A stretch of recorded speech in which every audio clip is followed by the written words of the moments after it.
The Subcommittee on National Security, Department of State, and related programs will come to order. Secretary Rubio, I am so pleased to welcome you back to the NSRP Subcommittee for today's hearing on the fiscal year 2027 budget request for the Department of State and related programs. Mr. Secretary, because of your extremely busy schedule, that's an understatement, which I would argue has led to an extraordinary record of success for the American foreign policy, we were unable to get your testimony on the budget request prior to the markup of our fiscal year 2027 bill. We hope the bill will soon be considered by the full House and then, as you know, negotiated with the Senate before becoming law. So there is still plenty to discuss today in our FY27 proposals, as well as how the department is implementing FY26 funding provided earlier this year. Now, despite being late in the budget season, I believe this hearing is well-timed. As you may have heard, I just returned from leading a CODEL to South America. I was reminded, once again, how much leadership matters. President Trump and your leadership, implemented by our embassies abroad, has really fundamentally changed the course of our foreign policy and history. And it couldn't have come at a more important time. Following 4 years of the previous administration's efforts to consistently reward our enemies and frustrate our allies. Likewise, we see the positive impacts of the leadership of key partners in our hemisphere, such as President Peña in Paraguay and President Milei in Argentina, who are standing firmly with the United States and our shared values. Despite tremendous pressure, and in doing so, advancing the national security and economic prosperity of our country as well as theirs. But while the anti-American, anti-freedom forces in our hemisphere are really being defeated at the ballot box, they're not giving up. On the contrary, they are aggressively trying to sow chaos, including through violence. All you have to do is look at what they are doing right now in Bolivia. The region also is confronting external malign influences, most notably the PRC, who are not happy about what you and President Trump are accomplishing in partnership with pro-American allies. They're ratcheting up the pressure and will continue to fight back in what is now really contested space that America has ignored way, way too long. The Trump administration is transforming the world in bold and durable ways, and as chairman of this subcommittee, I intend to provide the resources you need to ensure we can double down on our wins and continue to support freedom and security throughout the hemisphere and beyond. However, we don't need to increase top-line funding to do this. In fact, our FY27 bill, reduces spending by $2.7 billion from the enacted level. That is in addition to the $12 billion in responsible cuts to funding that this committee has delivered since 2023, because the greatest long-term threat to our country's stability and security is our debt. So with less funding, this bill does more. I want to repeat that. This bill does more for our national security. We provide an increase for embassy security to keep U.S. personnel safe. We increase foreign military financing and international narcotics control and law enforcement to ensure our partners and allies around the world have the best equipment and training to advance our shared security. I would note that your budget request in two of these areas, embassy security and counter narcotics and law enforcement, is greatly improved from the FY26 request by seeking levels that more accurately reflect the needs that we see today, especially to carry out President's national security strategy, the President's national security strategy. In the coming years, I look forward to examining more comprehensive budget requests that will support the ambitious and critical foreign policy goals of this historic president. Now, however, I think we both agree that it's not only just how much you spend, it's how the funding is actually spent. As you know well, Mr. Secretary, an America First policy requires careful strategic consideration of how to spend American tax dollars abroad. To that end, our bill maintains the requirement for you, Mr. Secretary, to consider, prior to providing funds, the voting practice of other countries at the United Nations. It also requires an assessment of cooperation on other issues of importance to the United States, such as migration issues, opposing foreign adversaries, and burden sharing, among others. These are all areas of focus where I believe the department has achieved notable success, and I look forward to discussing them further with you, Mr. Secretary. To support a policy of peace through strength, the committee recommendation for fiscal year 2027 once again supports allies and partners of the United States while countering adversaries and those countries and non-state actors that support our adversaries. Our bill includes steadfast support for our great ally, Israel, by providing $3.3 billion in foreign military financing, consistent with the U.S.-Israel Memorandum of Understanding, and it maintains critical support for Egypt and Jordan. With respect to confronting adversaries, the United States has been in nearly continuous conflict with the Islamic Republic of Iran since its founding in 1979.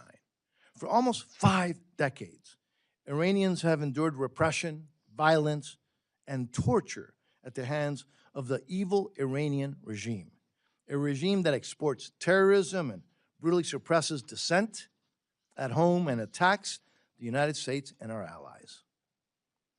Mr. Secretary, last week, Mr. Secretary, on Mike Codell, we visited the site of the AMIA bombing in Buenos Aires, where in 1994, Iran's just terrorist proxy, Hezbollah, attacked a Jewish center in Argentina, killing 85 people and injuring over 300.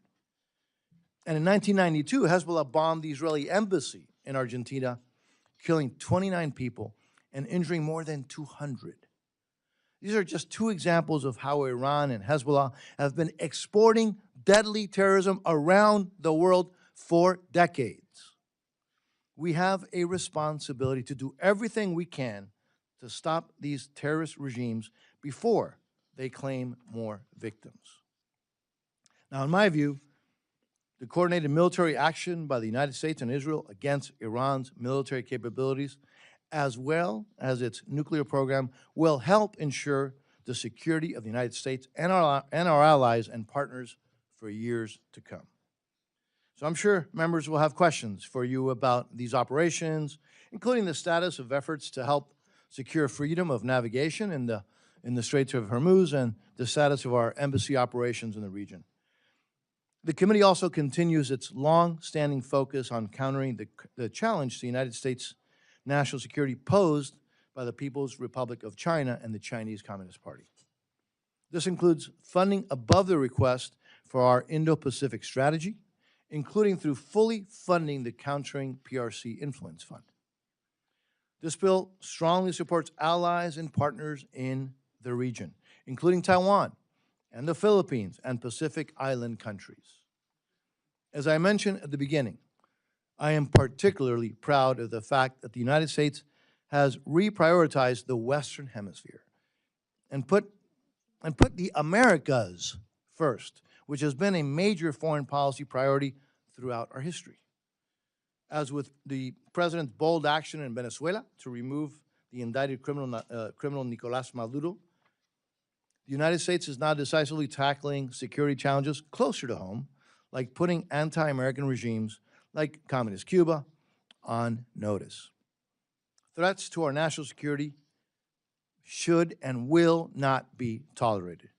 The bill continues strong support for democracy programs for the people of Cuba, Venezuela, and Nicaragua. It calls on European partners seeking support for Ukraine to stand for freedom and democracy in the Western Hemisphere as well, especially in Cuba, Venezuela, and Nicaragua.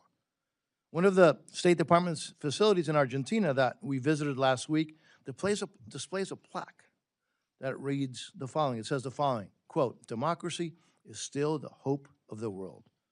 This is a sentiment that I think we should always remember. More broadly, the committee emphatically supports your efforts to strengthen United States economic ties with countries in our hemisphere. This includes combating the influence of the PRC, securing access to critical minerals, supporting the nearshoring of vulnerable supply chains, and identifying commercial opportunities, such as in countries transitioning away from authoritarian or communist political systems.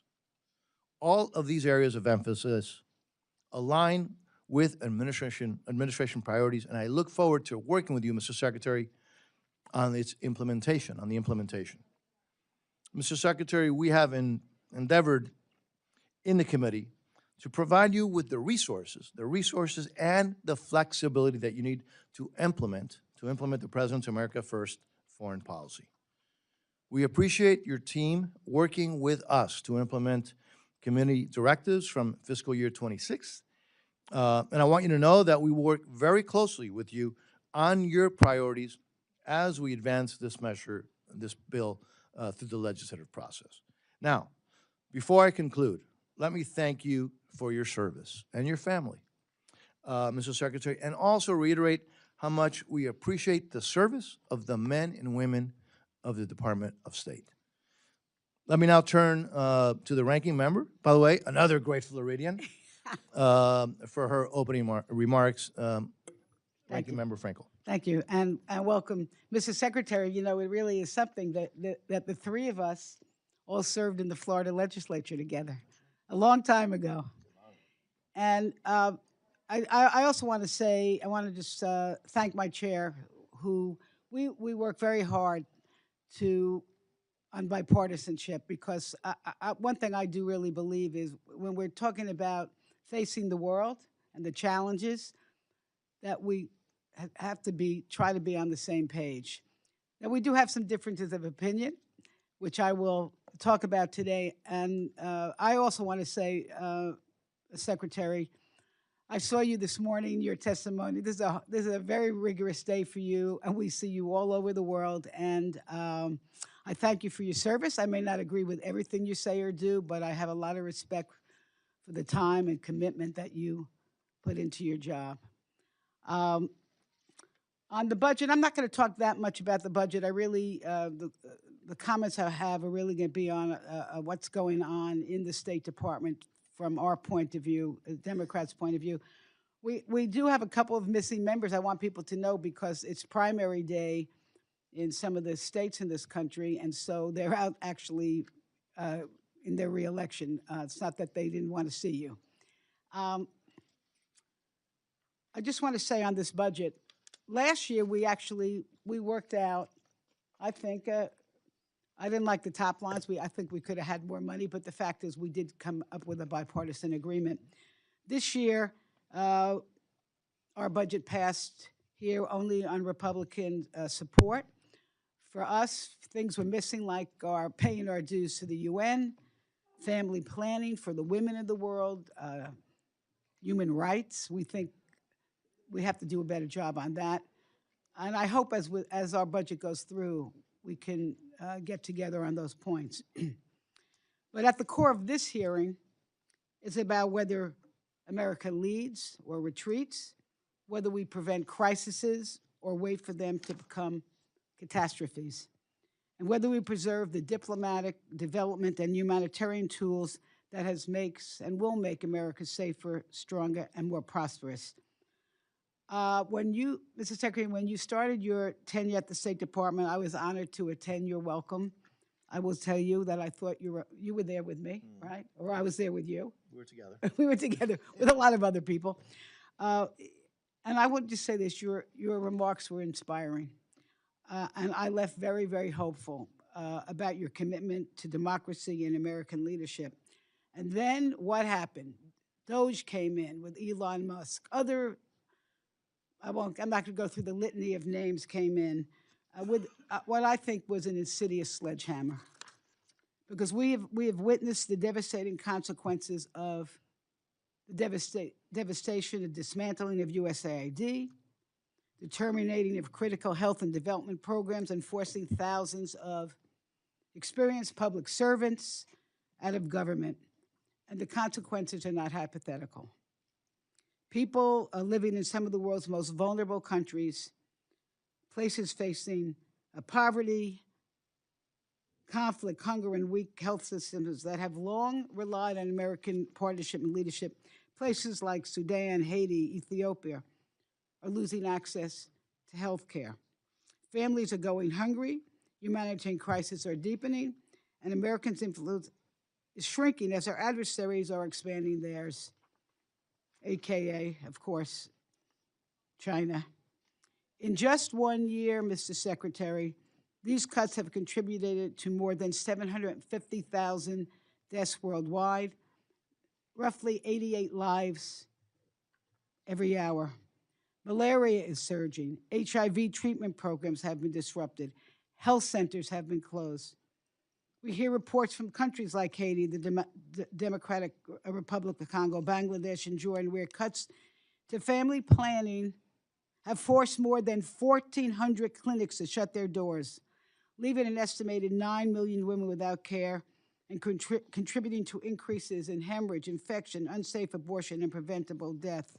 These are the mothers of the children, the spouses that we expect to be taking care of families. Experts warned us we're on track for millions more preventable deaths by 2030.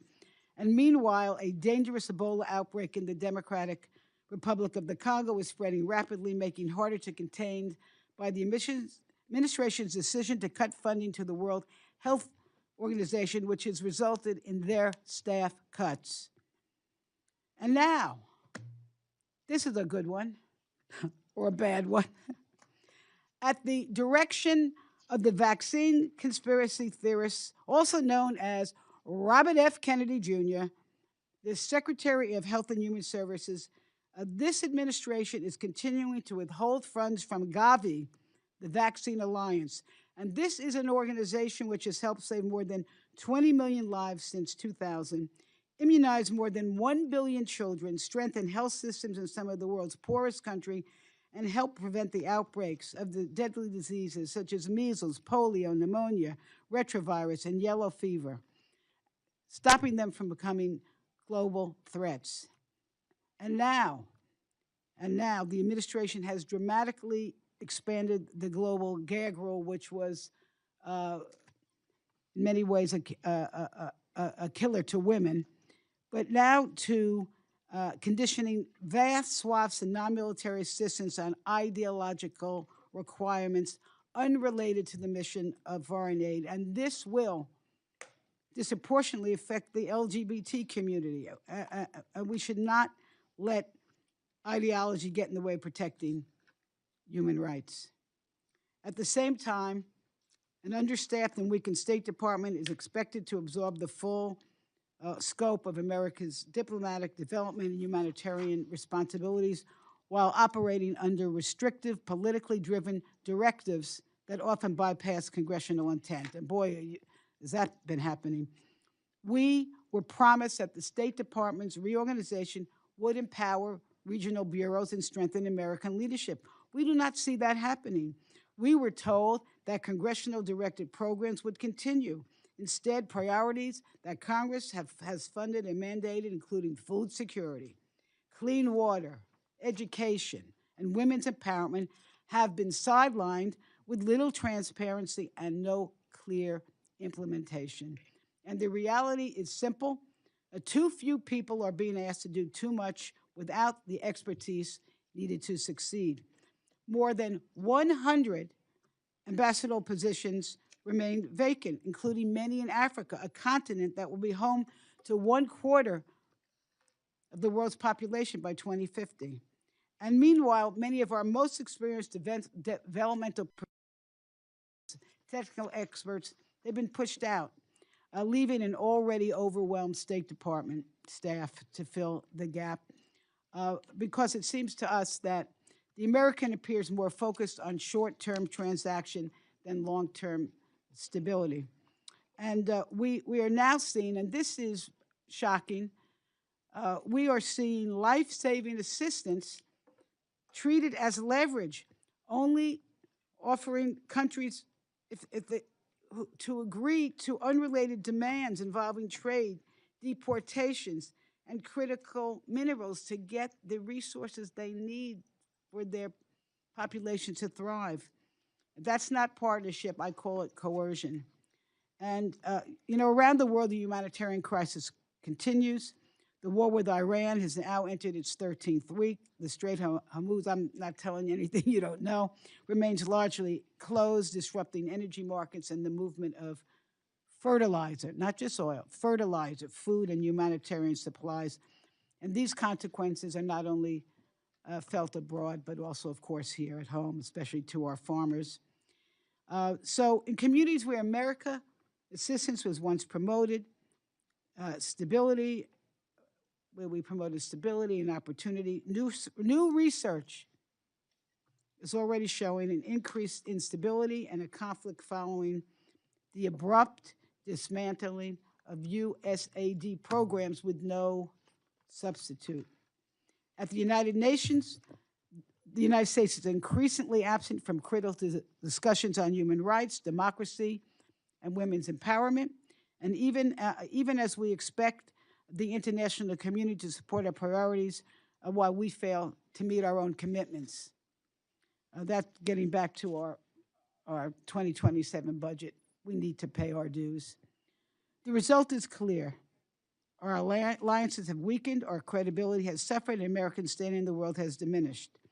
We need a State Department and an international affairs budget that reasserts American leadership, honors our commitments, supports those in need, and advances a foreign policy that makes our nation safer, stronger, and more prosperous. Because we know this. When people say, well, what is in it to us? Well, you know what? When people abroad, when they are educated, when the children are educated, when they're not hungry, when they're healthy, there's less opportunity for disruption and chaos and wanting to join terrorist organizations. I can tell you this, and I've said this before. I'm not really bragging, okay? But this is how my son was a United States Marine. He's back home, thank goodness. But he served in Iraq and Afghanistan. He would be the first one to tell you, and I'll be the first one to tell you, that most Americans would rather prevent war than send our sons and daughters to fight them. And that's why soft power matters. That's why what we're doing in this budget matters. That's why what, Mr. Rubio, what you're doing at the State Department should matter. Diplomacy prevents conflicts before they erupt. Diplomacy, not bombs and bullets. Diplomacy. A global health program stop outbreaks before they reach our shores. Development reduces the desperation that fuels extremism.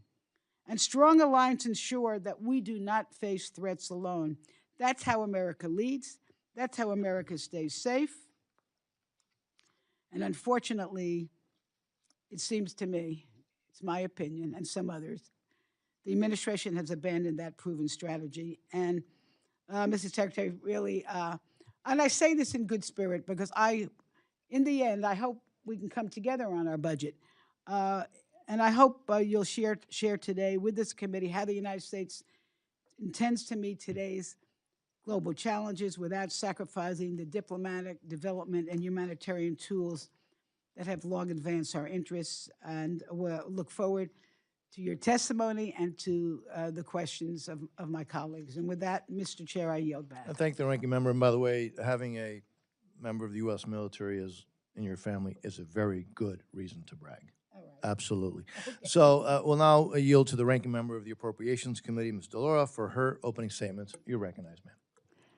Thank you very much, Mr. Chairman, and thank you, Ranking Member Frankel, for the recognition.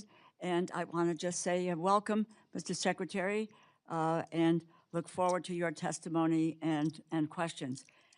There is an old saying, often attributed to Benjamin Franklin, that by failing to prepare, one is preparing for failure. That is a fitting description for this administration's foreign policy. To start, the Trump administration has hollowed out much of the American diplomatic corps. There are 195 ambassadorships in the United States Foreign Service. As of May 19th, 109 of those positions were vacant. We do not have ambassadors to either Ukraine or Russia, and the president has been unable to mediate an end to the war there, despite his campaign promise to do so within the first 24 hours of his term.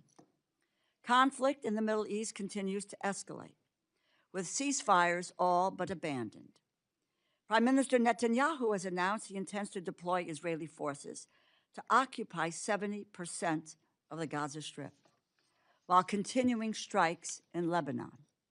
Settler violence in the West Bank is becoming more aggressive by the day, and the president appears to have completely given up on peace talks to end the war he started with Iran, resuming military strikes over the weekend. The rationale for the war shifts whenever the president speaks. At first, it was to topple the regime and free the Iranian people. Then it was to cripple their military capacity. Then it was to preempt a response to an attack that Israel was poised to carry out. Then it was to reopen the Strait of Hormuz, which was open before President Trump started the war. The most recent justification is to prevent Iran from developing a nuclear weapon, a goal they are now pursuing diplomatically after failing militarily. The Iranian regime is still in place. The Iranian people are not free. The Iranian military remains strong enough to control the Strait of Hormuz. I often wonder whether or not anyone suggested that that was something that Iran might do in this context. The Defense Department estimates that we have spent some $30 billion on this war, although the true cost is likely much, much higher. And what do we have to show for it? We find ourselves in the absurd position of having begun a war to pursue a goal that the Obama administration had already achieved more than 10 years ago, but that the Trump administration reversed. The Joint Comprehensive Plan of Action, or the JCPOA, was painstakingly negotiated over the course of 20 months by diplomatic experts in close coordination with our partners and our allies. It prevented Iran from enhancing uranium to the grade necessary to produce a nuclear weapon. It allowed for independent inspectors from the International Atomic Energy Agency, an organization to which we currently do not have an ambassador, by the way, to verify Iranian compliance, which they did. By contrast, the current talks are happening in a much more tense environment, with pressure that's coming from conflict, ongoing conflicts, and U.S. leveraging tactics. There is no clearly defined plan for how a new agreement would be verified or enforced, and it is unclear what international partners would be involved in supporting or helping to implement it. But President Trump tore up the JCPOA less than 3 years after it was signed, and Iran promptly began enriching uranium to weapons grade. After claiming that Iran's nuclear program had been, quote, obliterated less than a year ago, the president is now realizing that you cannot destroy Iran's nuclear program by bombing it. You can only delay it. And the only way to secure a nuclear-free Iran is to negotiate a deal. But after failing to do this, the president threw up his hands in the air saying, and this is a quote, "I don't care if negotiations are abandoned." So here we all are, forced to suffer the consequences of the president's indifference. Americans are paying higher prices for gas, for groceries, and everyday necessities. But by his own admission, the president does not care if the war drags on, and he does not think about its impact on the American people at all. After taking office, the Trump administration withdrew from the World Health Organization and dismantled the U.S. Agency for International Development. Thousands of programs were canceled, and thousands of programmatic experts were laid off. Subsequently, health clinics were shuttered, disease surveillance systems were greatly weakened, all while our global health efforts were withheld and exploited as leverage to extract concessions from partner nations who depend on them, holding them hostage for the health necessities that they needed until they might have agreed to a trade agreement. Now we are faced with a significant infectious disease outbreak in Central Asia and Central Africa, a species of Ebola for which there is no authorized vaccine or treatment, is rapidly expanding and is expected to take months to address. It is primarily concentrated in the Democratic Republic of Congo, where we do not have an ambassador. Ebola does not wait for bureaucratic reorganizations. It spreads when surveillance systems are weakened, health workers are laid off, clinics lack protective equipment, and communities lose the trusted partners who help detect and contain outbreaks before they become public health emergencies.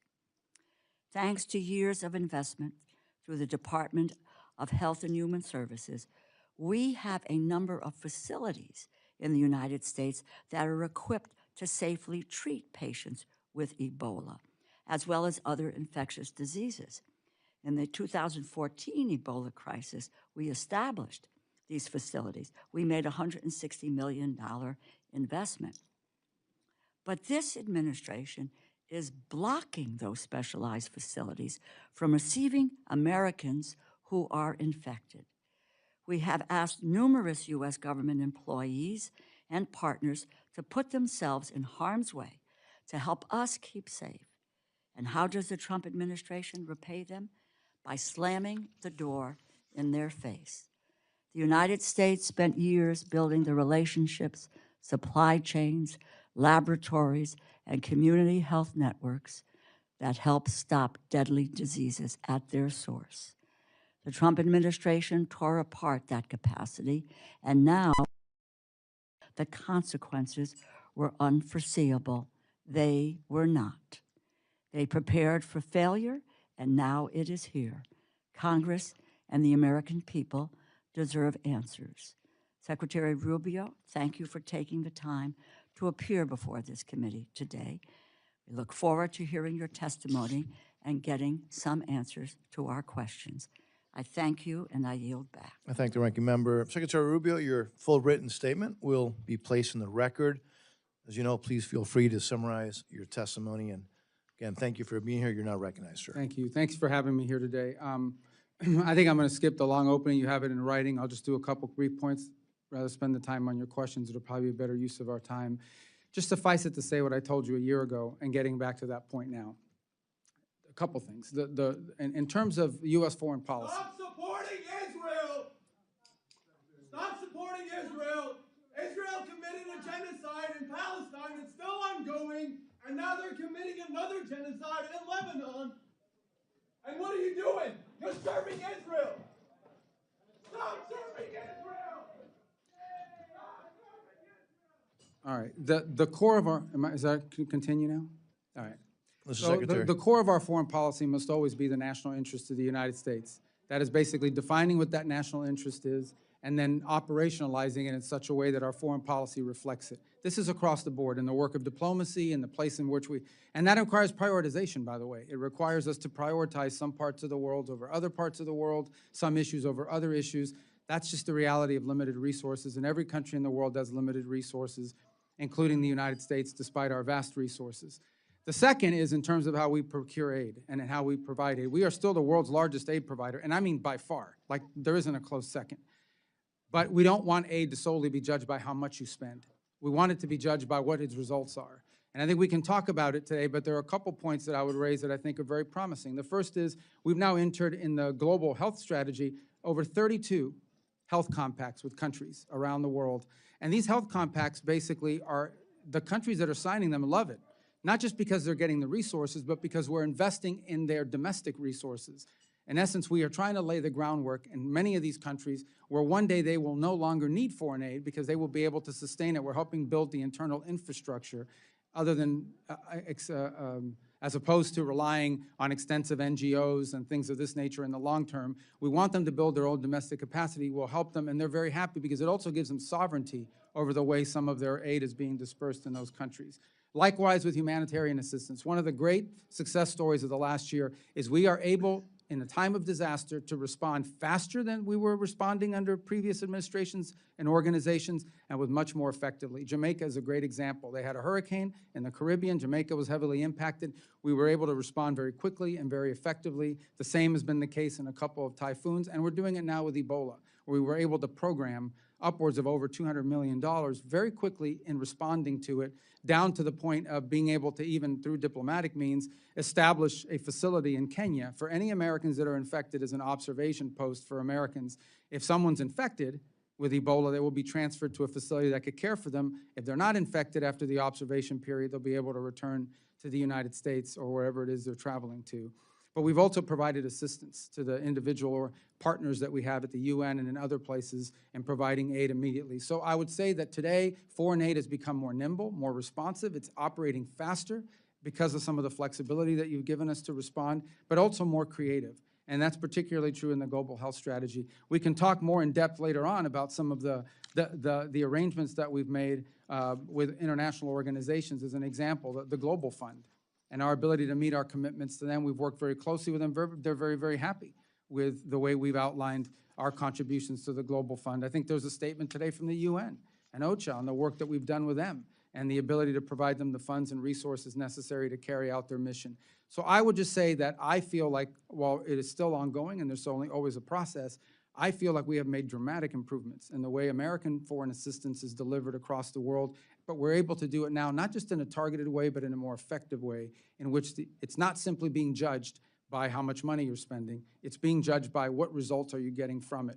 And there'll be more to talk about in the field of PEPFAR and otherwise if you want to ask about those. Now, I'll find a way to work it in, but I don't want to take any more time. I want to get to your questions, so thanks for having me. Well, thank you, Mr. Secretary. And for the members, I'll call on members based on seniority of those present when the hearing was called to order, and as always, going alternating between each side. Each member will have 5 minutes for questions and responses. I anticipate that we'll have enough time for 2 rounds. So let me begin, Mr. Secretary. Mr. Secretary, if a country is a U.S. designated state sponsor of terrorism and ordered its Air Force to shoot down unarmed U.S. civilian aircraft in international waters, and kidnapped and held hostage a U.S. humanitarian aid worker, and harbored terrorists and fugitives from U.S. justice, and closely is allies with another state sponsor of terrorism, which is Iran, and provided intelligence and security support to the narco-trafficking, anti-American Maduro regime in Venezuela, and was found smuggling hundreds of tons of weapons material to North Korea, and repeatedly welcomes Russian spy and warships, and encourages thousands of their nationals to deploy to Russia to fight on Russia's side in Ukraine, and is currently giving China access to spy facilities with signal intelligence capabilities, and furthermore orchestrates an extensive espionage network against the United States, and has over 300 military drones within reach of U.S. territory, including U.S. military installations and nuclear facilities. Would you consider a country like that as a threat to the national security interests of the United States? Yeah, and I think you're describing Cuba, and that's absolutely the case. But I think one more point I would make is all of these violent Marxist, left-wing, radical terrorist groups that operate in many countries have destabilized Colombia, for example, for years, and others, all found their seed money from Cuba as well. They sponsored these groups all around the region, and part of the region is still paying the price for the rise of those groups, particularly, the FARC elements that have now spun off and are actually carrying out violence as we speak in Colombia. Yeah, and I hear that from heads of state throughout Latin America, the impact that regime continues to have, the threat to their security, to democracies, and to our national security. Let me shift again also to the Western Hemisphere on Venezuela. You know, we know what happened. This fugitive of U.S. law is now in here in U.S. custody, and that we thank the Secretary, you and the Secretary of War, and in particular the President for his leadership on that. You have laid out what I believe is a clear three-phase plan for Venezuela: stability first, and then recovery, and then transition. Where are we in that process, and are we still on track? Yeah, first, I think it's important to remind, I think tomorrow will mark the 5-month. I know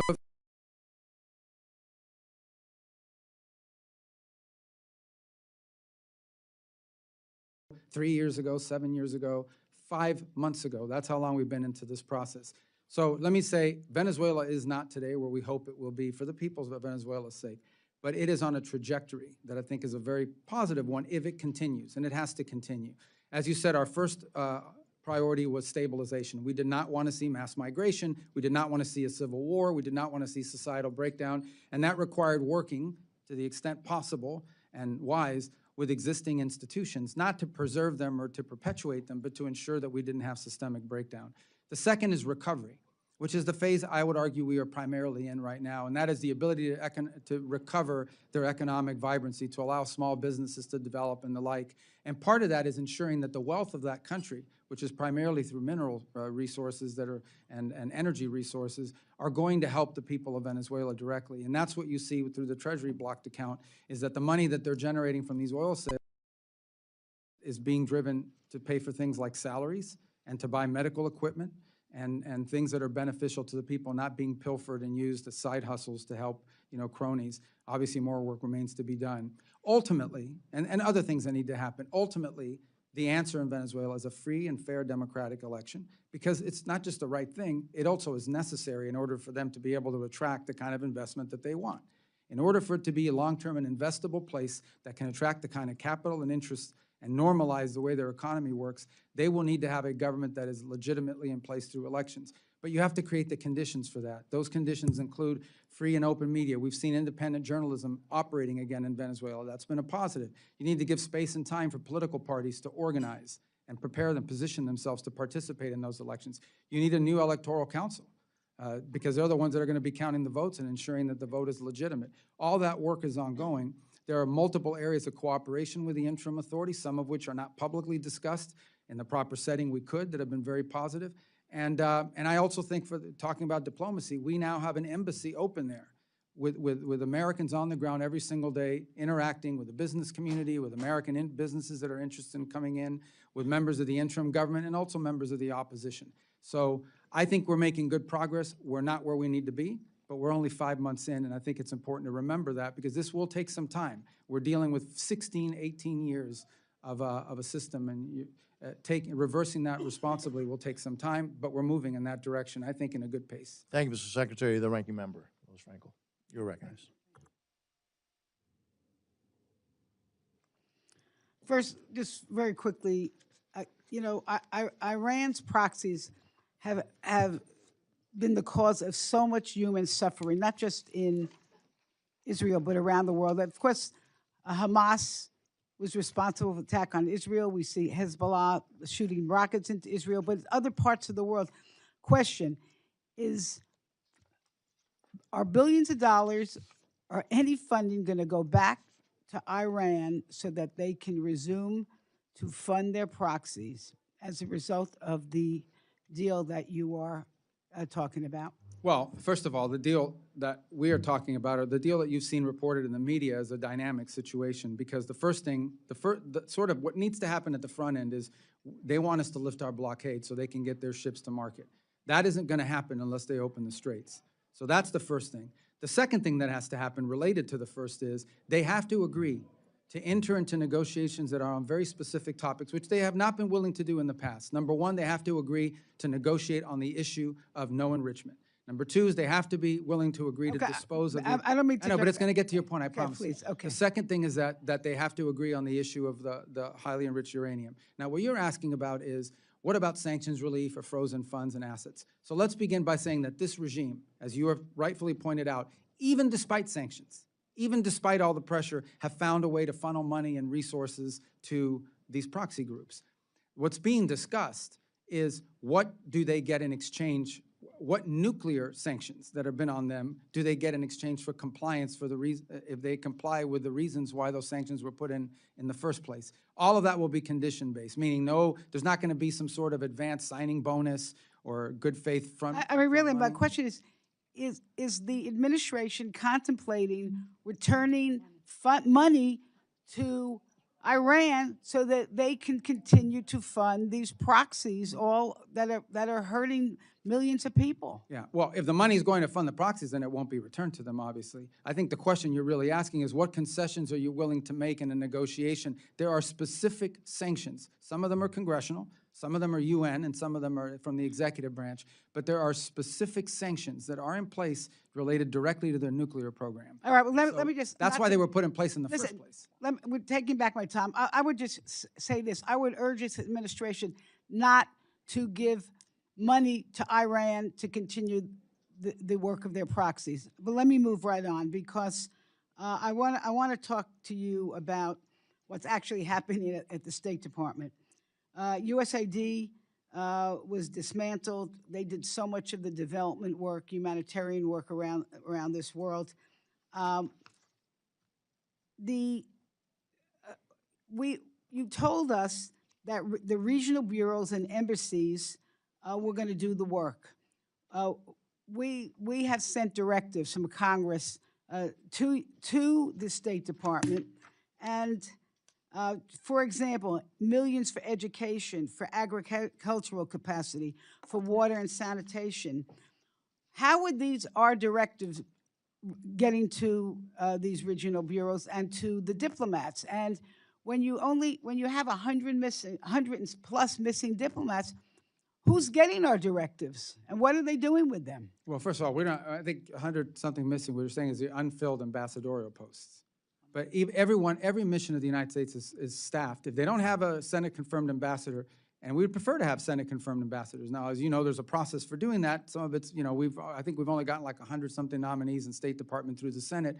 And some that I think we need to pick up the pace in terms of appointing people to some of these posts, and believe me, I want that to happen, but I don't nominate them, so we have to work with the White House to get those names out there. Now, on your fundamental question is, what is the role the Embassies and Regionals Bureau play? And I think the answer to that question can be found, again, I want to harken back to these global health MOUs with 32 countries, which is a conglomerate of different aid programs that are involved in helping with health, and it could include water projects. These are often negotiated directly out of the embassy with personnel that are on the ground that are laying the groundwork to do it. The other things the embassies do is they help us identify the areas that would have the highest impact at the best efficient cost in these individual countries. Sorry to interrupt you, but what I'm worried about, what a lot of us are worried about, is the lack of expertise. The expertise, so your people in the various countries even know what to do. What has happened to that? So there were thousands of people fired. I mean, how do we know that in each of these countries you have someone there who knows how to fix a water system? Or well, first of all, I think that we would ideally do in every one of these cases that we would be partnering with the local government, with the domestic government, with our host nation, to ensure that we're relying do this work. And our job, it depends on the country, and that's the unique part of the way we approach this. You could do a bucket and you can say this is money for X, and it has to work exactly the same all over the world, or you could do it the way we're doing, which is understanding that a health MOU with one country maybe look very different than what a health MOU looks like in another country. And then we would have to hire or add, depending on the contract, whether it's an international partner or others, if necessary, the expertise for implementation. But the key to the front end of it is identifying what those unique opportunities are, because I can tell you, going through the 32 MOUs, they are all different. And Mr. Secretary, I can tell you this, that because of whatever the lag time, the lack of expertise right now, there are literally thousands and thousands of people dying. I know there's. I don't. By the way, I just don't agree with that number. But I just, Mr. Chair, just one question. And we'll have another round. Okay. We'll have another round. One more thing. This is very important. All right. We have. She is a Floridian. I'm going to have to give her. I understand. No, we have heard. First of all, this country right now has a has a immigration policy which is an abomination. We're taking innocent people who have committed no crimes off the street, and we are sending them to countries, some of them that they have no connection to. And we are hearing that the State Department is out there making deals with foreign countries and saying, if you want to get development funds or health care or humanitarian funds, you must take X amount of deportees. And Mr. Secretary, you're going to have to answer that relatively quickly because we're way Yeah. past time. I don't know where you've heard that from. We have certainly negotiated third country agreements with multiple countries around the world, but none of them are under threat. In some cases, for example, they have said, well, we'll do this for you but we have some costs associated with assuming this responsibility, and we provided them funds to deal with that. But I can't recall of a single instance, I don't know who's reporting this to you, where we're basically threatening a country that we're gonna never deal with them again if they don't help us. But obviously, we are friendly and help it, but this is the way diplomacy should work. Honestly, let's be frank. We are going to reward those that are good to the United States. We're not gonna be as friendly to places that are not furthering our national interests. For a long time, this has been going on. There are countries around the world we were spending millions and millions of dollars, and they vote with us, against us, 99% of the time at the UN, and all the commercial contracts are with China. But yet we're funding their entire healthcare system. Look, I think that's a legitimate thing to say, hold on a second, does this make sense? All right, let's move on, and we've given the ranking member, because she is the ranking member, and she's my friend and partner, way over time. And thank you, Mr. Secretary, for indulgence. Speaking of now, the Vice Chairman of the subcommittee is recognized. Mr. Edwards. Thank you, Mr. Chairman. Mr. Secretary, thank you so much for being with us. I recall when you were with us about a year ago, you talked about the new focus of the United States State Department. I want you to know that I was privileged to participate last week in the CODEL led by the esteemed Chairman Diaz-Balart to South America, and had the opportunity to witness how effective and how targeted our foreign assistance is being used to, in your words, to further the interest of America.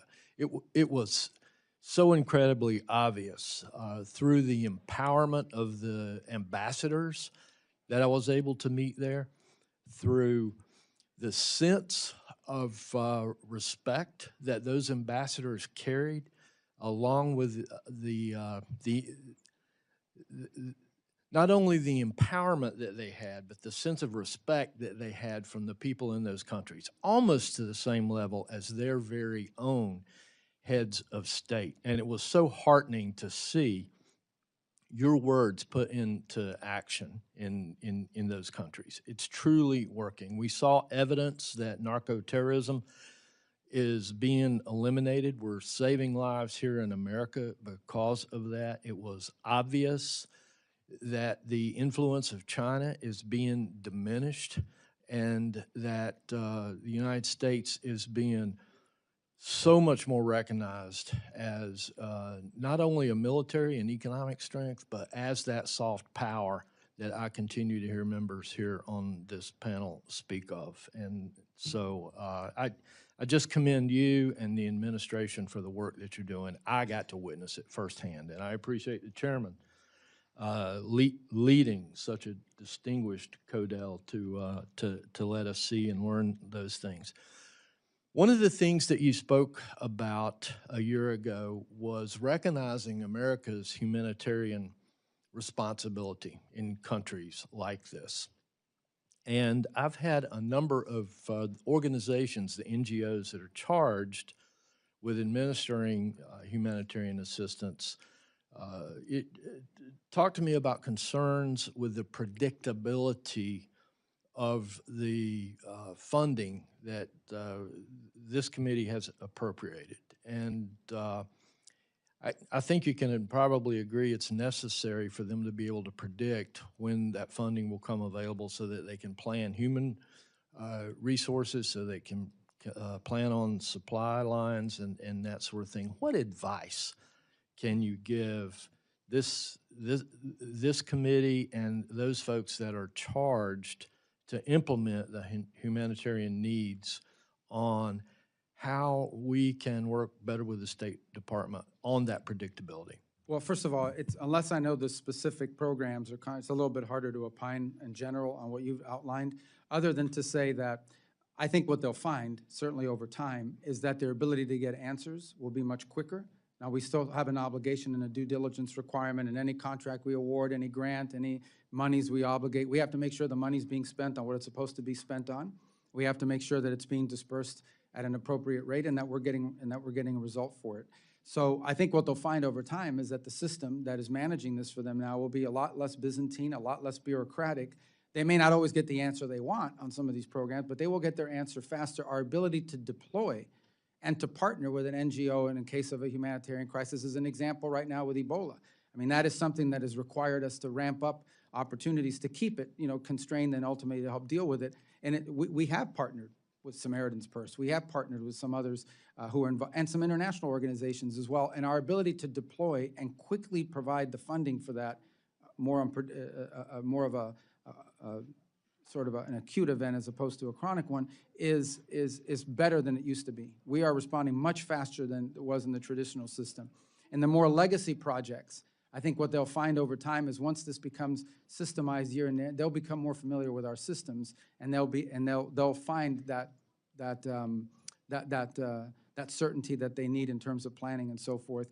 But I would just say we'll continue to communicate with your offices on specific programs as we've done throughout the year when people raise one with me and say, this specific contractor, oftentimes what you'll find is because the system is new, they still haven't figured out how to work through it. Once we can resolve that, it becomes more systemized for both sides.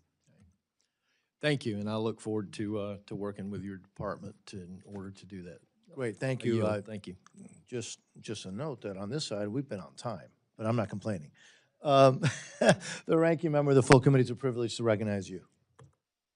Thanks for not complaining, Mr. Chair. Mr. Secretary, nearly 60% of Americans disapprove of President Trump's illegal war of choice with Iran. The war has led to skyrocketing fuel costs for Americans, needless deaths of American service members, while failing to achieve any of the stated aims of the war. In the meantime, it seems that the Trump administration seems to have forgotten all about the crisis in Gaza. Nearly 8 months after it was signed, the administration's 20-point peace plan stands largely unfulfilled. I have it right here. It looks like there are 4 and 5 have been accomplished, and the rest have not been accomplished here. Most Palestinians in Gaza are sheltering in overcrowded tents, pests and rodents spreading disease. Health services remain limited. Israeli military strikes have escalated despite the ceasefire, pushing the total death toll to nearly 73,000. Late last week, Prime Minister Netanyahu ordered the IDF to seize 70% of Gaza in complete violation of the ceasefire agreement. So, Secretary, the State Department must take the lead for the U.S. implementing the President's 20-point plan. What is the status of implementation? What progress should we expect to see in the next few weeks? What is your response to Prime Minister Netanyahu's directive? You're talking on Gaza? Yes. Yes, okay. So, well, because you started out talking about Iran. So let me just, first let me just say I disagree I with said in the meantime, the Trump administration seems to have forgotten about the crisis in Gaza. No, no one's forgotten about it. I think luckily there's not active combat operations happening of the kind that we saw a few months ago, but it's still a challenge that we're going to work through. I just wanted to correct the record for a second. You said we had not achieved our stated aim, and I know you went through it in your opening statement. No, if you don't mind, I have a limited time for questioning, Mr. Secretary. No, but you gave My a long question, introduction, and then my- you can answer some of these things? No, They just well, get I to want to sit get there? to Gaza. I want to get to the 20-point plan, which is what my question is about implementing gave a the speech 20-point first. plan. What is the status of implementation? What progress do we see in the next few weeks? What is your response it. to So- Prime Minister Netanyahu's directive? Let me first start with the status. We are now at a phase where we should be having or want to have an international stabilization force that goes in and provides the security. This requires the demilitarization of Hamas, which right now they have not been willing to meet the conditions necessary. By the way, it's not just the United States that's complaining about it. Many of our partners in the region are pressuring Hamas to enter the demilitarization phase. So there will be no progress with the 20-point plan unless there is a demilitarized Hamas. Well, there Is are that other correct? elements of the 20-point plan that are ongoing. As an example, the plan for reconstruction and economic development and the donors that are coming forward to fund it, that continues to move forward and develop. It's just you can't implement it. No one's going to invest money in Hamas, in Gaza, until Hamas is demilitarized, because they know there's going to be another war. These They're not. these 20 points were to be moving, I would think, and moving along with various phases of implementation as we go along here.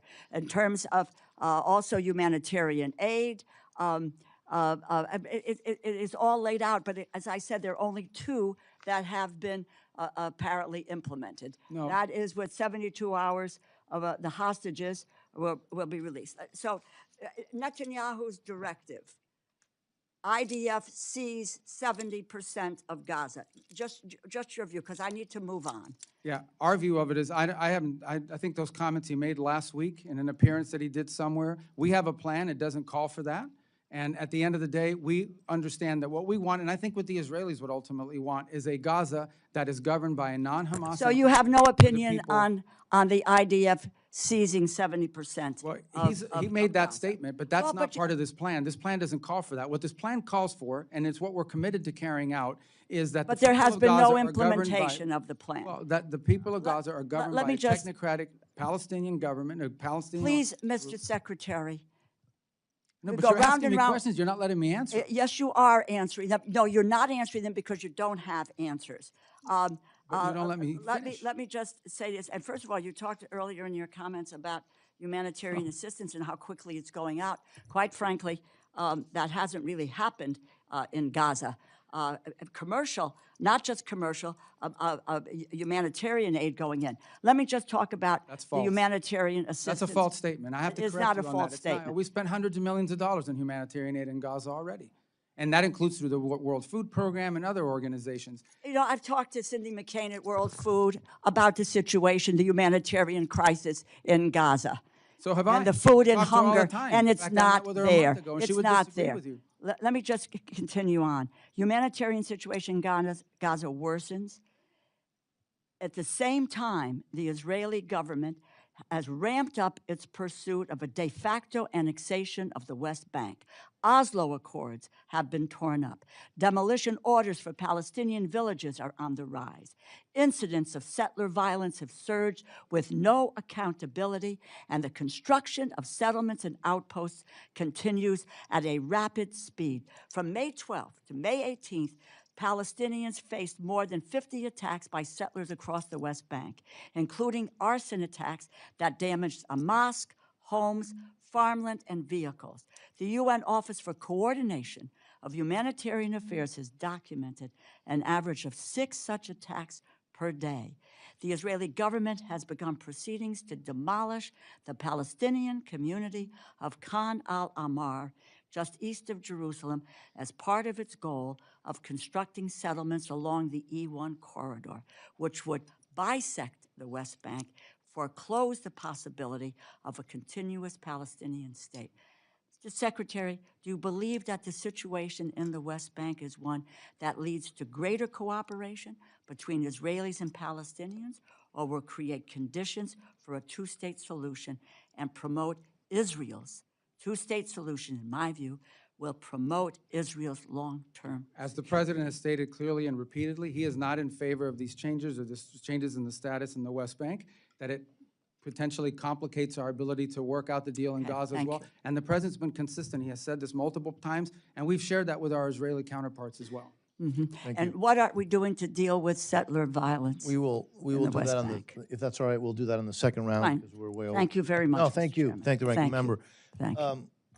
Mr. Molinar, who's also the chairman of the select committee on the CCP, is recognized. Thank you, Mr. Chairman. Secretary Rubio, thanks for being with us today, and thank you for the important work you're doing around the world and for the sacrifice you and your family are making in order to do that. We appreciate it. Also, just want to say my apologies for the young gentleman from the CCP-funded Code Pink who interrupted your opening statement. I want to go right into some questions about the CCP. I wonder if you could characterize China's support for Iran, military or otherwise. Okay, well, it's an important question. I think, let me start with this point. I don't think the Chinese have publicly said and repeatedly said and told us in our visit as well, they are not in favor of what Iran is doing in the Straits. They are opposed to that, as is virtually every country in the world, some obviously more open than others, but they've stated that point. I would say that China has not provided any assistance to Iran that in any way impeded our operations or ability to operate. They clearly have had a previous relationship, and you can see that in some of the military equipment that they have is certainly of Chinese origin, and likewise. But we have seen no signs in the short term that during this situation, that anything they've been providing them has in any way changed the dynamic in the battlefield, and I think they've been quite cautious about engaging themselves in it. That said, we would like to see their help at the United Nations. We have a resolution right now. It has the highest number of co-sponsors of any resolution ever proposed before the Security Council that would, create authorities to deal with what's happening in the Straits. And unfortunately, the Chinese continue to threaten a veto of it. So if in fact they are against the closure of the Straits, they should be endorsing this, or at a minimum abstaining and not using a veto of it. The Russians are another matter, of course. They're vehemently opposed to that resolution for a variety of different reasons. But I would say that as time goes on, the Chinese economy will begin to be negatively impacted by what the Iranians are doing for two reasons. The first is because the concept of a tolling system sounds intriguing. The reality of it is very hard to implement. And in fact, you saw a Chinese destined vessel attacked and hit 2 weeks ago by the Iranians. And the second is because if you, for an export-driven economy like China, to have countries around the world ability to purchase diminish as more of that goes towards fuel, that will begin to have an impact on their exports as well. So I think China in the short to long term should have, and we've made this point to the Chinese, have a vested interest as well in ensuring that Iran stop its activity. Thank you. There was a media report recently that Iran may have used a Chinese missile to shoot down a U.S. fighter jet. Are you familiar with that report? That report, I can't comment on the specific technology that they use. Suffice it to say that, look, they do own Chinese systems. They own some Russian systems, and they've developed some native systems, especially in the drone technology. But I don't know specifically of that. I mean, I'd have to refer you to the Department of War. I would hate to comment on something and give you a misleading answer. Thank you. During the recent China summit, I was thankful President Trump raised the issue of China's prisoners of conscience, and the President indicated that Xi Jinping is seriously considering the release of Pastor Ezra Jin, and I know this is something you care deeply about. Have there been any tangible follow-ups or indications regarding this case or others like Jimmy Lai since the summit? Well, first of all, Jimmy Lai, the President's raised it twice. He raised it once when we met in South Korea, late last year, October, whenever that was, raised it again during this visit. Pastor Jin is obviously a more recent case, and it was also raised in the meeting. And I don't want to do anything to jeopardize his status or what's working, other than to say that I'm cautiously optimistic that we could potentially find a positive resolution to his case. And those talks and that communication is ongoing. But sometimes with these things, they work better when they just happen. And so I don't want to say anything publicly that could undermine or harm that effort in any way, but be clear that we have raised that, and it is a priority for us. Thank you. As you know, in Michigan, we're proud to have a large Chaldean community, many of whom are still having deep family and religious ties to Iraq. Iraq's Christian communities, particularly Chaldean Christians, have faced years of displacement, economic hardship, security threats in the Nineveh Plain and surrounding areas. How is the administration supporting religious minorities, including Iraq's Chaldean community? Well, as you know, they're just recently forming a new government with a new prime minister. And so I think the fundamental challenge in Iraq has been and continues to be what level of influence do the Iranian-backed Shia militias have inside the country over the government. And in fact, we faced that situation very dramatically during Epic Fury when, in fact, there were launches occurring against our facilities both in Baghdad and in Erbil. So it would be raised within the context of our relationship with the new prime minister. We want to give him a chance to be successful, but we also want to give him a chance to be responsive to the issues that we've raised, including the issues just outlined about, unfortunately, a much smaller Christian community than it was there 25, 30, 40 years ago, but still nonetheless facing very difficult circumstances. Obviously, we also want to see a government that's less under the domain or control of these Iranian-backed militias who still remain very powerful in the country. So those have been the leading features, but we're going to give this new prime minister a chance. We're willing to do things that are helpful to him, but obviously we have things that we're concerned about, primarily the Iranian Shia militias and the influence they have and the danger they pose to the region and to the country. But related to that is the issue you raised, and that is these minority communities inside of Iraq who have faced oppression now for the better part of 20 years and have seen their numbers in areas diminish as more and more people have left the region. But it is a priority, and we do raise it because we think it's important for a sort of a diverse nation like Iraq, for every segment of society to have not just representation, but to feel safe and respected inside the country. It is a feature of our talks with them. Thank you. Thank you, Mr. Chairman. Thank you. Ms. Meng, you're recognized. Thank you, Mr. Secretary, for being here. As the daughter of immigrants, I'm so proud to represent Queens, New York, the world's borough, and a strong community of immigrants and refugees, including a large Afghan community. Even though we promised them safety in exchange for risking their lives for our country, thousands of our vetted Afghan allies remain stranded abroad, including relatives of some of my constituents. Last month, this administration reportedly decided to close Camp Asaliya and force 1,100 Afghans there to choose between going to the Democratic Republic of the Congo, where they have no ties and which is facing an Ebola crisis, and Afghanistan, which would be a death sentence. What is the plan to help our vetted Afghan allies who were promised safety in the U.S.? Yeah, well, the plan is, and we're working on this very actively, and is to have more than just those two alternatives. And obviously, the Afghan alternative is not one that's realistic for most of them. And so we're engaging every single day, and we think we have a number of other countries that are willing to. Now, the question is not countries willing to assume. The question is how many. We have about 1,000-something people there, and we have to move them. And so I don't think there's one country that's going to take all 1,000. But it has to be countries that, A, are willing to assume some of this responsibility in numbers that are manageable to them, but also places that give more options to these individuals that they would be comfortable going to. So we are very actively engaged in this. As you know, we have a lot of Capitol Hill engagement on this issue from both sides of the aisle. It's a priority for a lot of people. And we don't want to see a situation where any of them are being forced back into Afghanistan, because that's just clearly not an option for some of them. The case of relatives of American citizens, I think, is a separate case in the sense that they have ties to the United States. And so that process, the processing is still ongoing in terms of the applications, the background checks, and the vetting and so forth. We're obviously operating right now under a directive that prohibits the entry of Afghans into the United States, but that could change at some point, and that we'll be able to facilitate some of those. But that issue right now is we're just trying to find more countries that will step forward and being able to assume. In some cases, it might be 200. In some cases, they might be able to take 150, 300, but give them some options other than just those two that you've just outlined.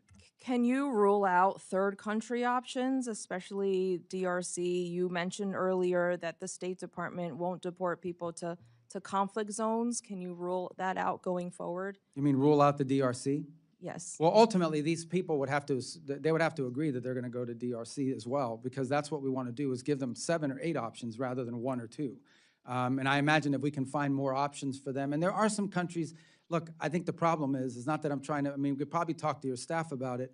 A lot of these countries are in nascent talks with us about their willingness to assume some of these people, but they don't want me announcing it at a hearing, because then they have, newspaper and media going crazy in their country about what does this all mean. But I can tell you that I know of at least 5 other countries that we have spoken to that seem at least open to the idea of assuming some number of these refugees. We'd like to get these people more than just 5 options, maybe 5 or 6 or 7. Are they conflict zones? Can we rule out deporting people to conflict zones? Well, I don't remember all 5 or 6 of them, but I don't think that any of them would be conflict zones, is my recollection. Thank you. At the same time, we are stranding our Afghan allies. We are rolling out the red carpet for white Afrikaners from South Africa. even though we've completely stopped resettlement of other vetted refugees. The president recently approved 17,500 spots for Afrikaners and none for any other refugee from anywhere else in the world. Can I ask what your standards and justification for issuing only refugee slots for them? Well, first of all, the United States, over the last 4 years before the president returned to office, assumed upwards of 15 to 20 million people that entered our country through a variety of methods. So our immigration policies must always ultimately be geared by the national interest of the United States. And in an era where we're already dealing with 15 to 20 million people that have entered the country in a mass migration event in such a short period of time, adding to that number in the short term would make no sense, in our view, from the national interest, hence the freeze on refugee admission. The case you point to is a very specific one, probably a time-limited one, and that is we have gauged that there is real interest from a unique subset of who would be interested in coming in the United States and who we assess have a high likelihood of rapid assimilation and success in our society, and hence this program was created. Now, that's not a program that's going to exist in perpetuity. It's a program that's designed to the fact that we are seeing the demand. We are seeing applications from South Africa of people willing to enter the United States, and we think this is a group of potential refugees. So our that could very Afghan allies are refugees. They have been vetted, 1,100 versus this new 17,000. But it's more than just vetting. We're also trying to determine, again, this is the immigration policy of the United States. Like everything we do, has to be geared by the national interest. And it is in our national interest, if we are allowing people to enter our country, be people that can quickly assimilate into society and be successful. And Why not become can't public they charges. assimilate into society? A background check I've is been not to the their same as centers assimilation. in my district in Queens. Well, They have assimilated and contribute and pay taxes. Yeah, but we've already assumed a lot of Afghan refugees. As you said, you have them in your district. We've already assumed a large number in the past.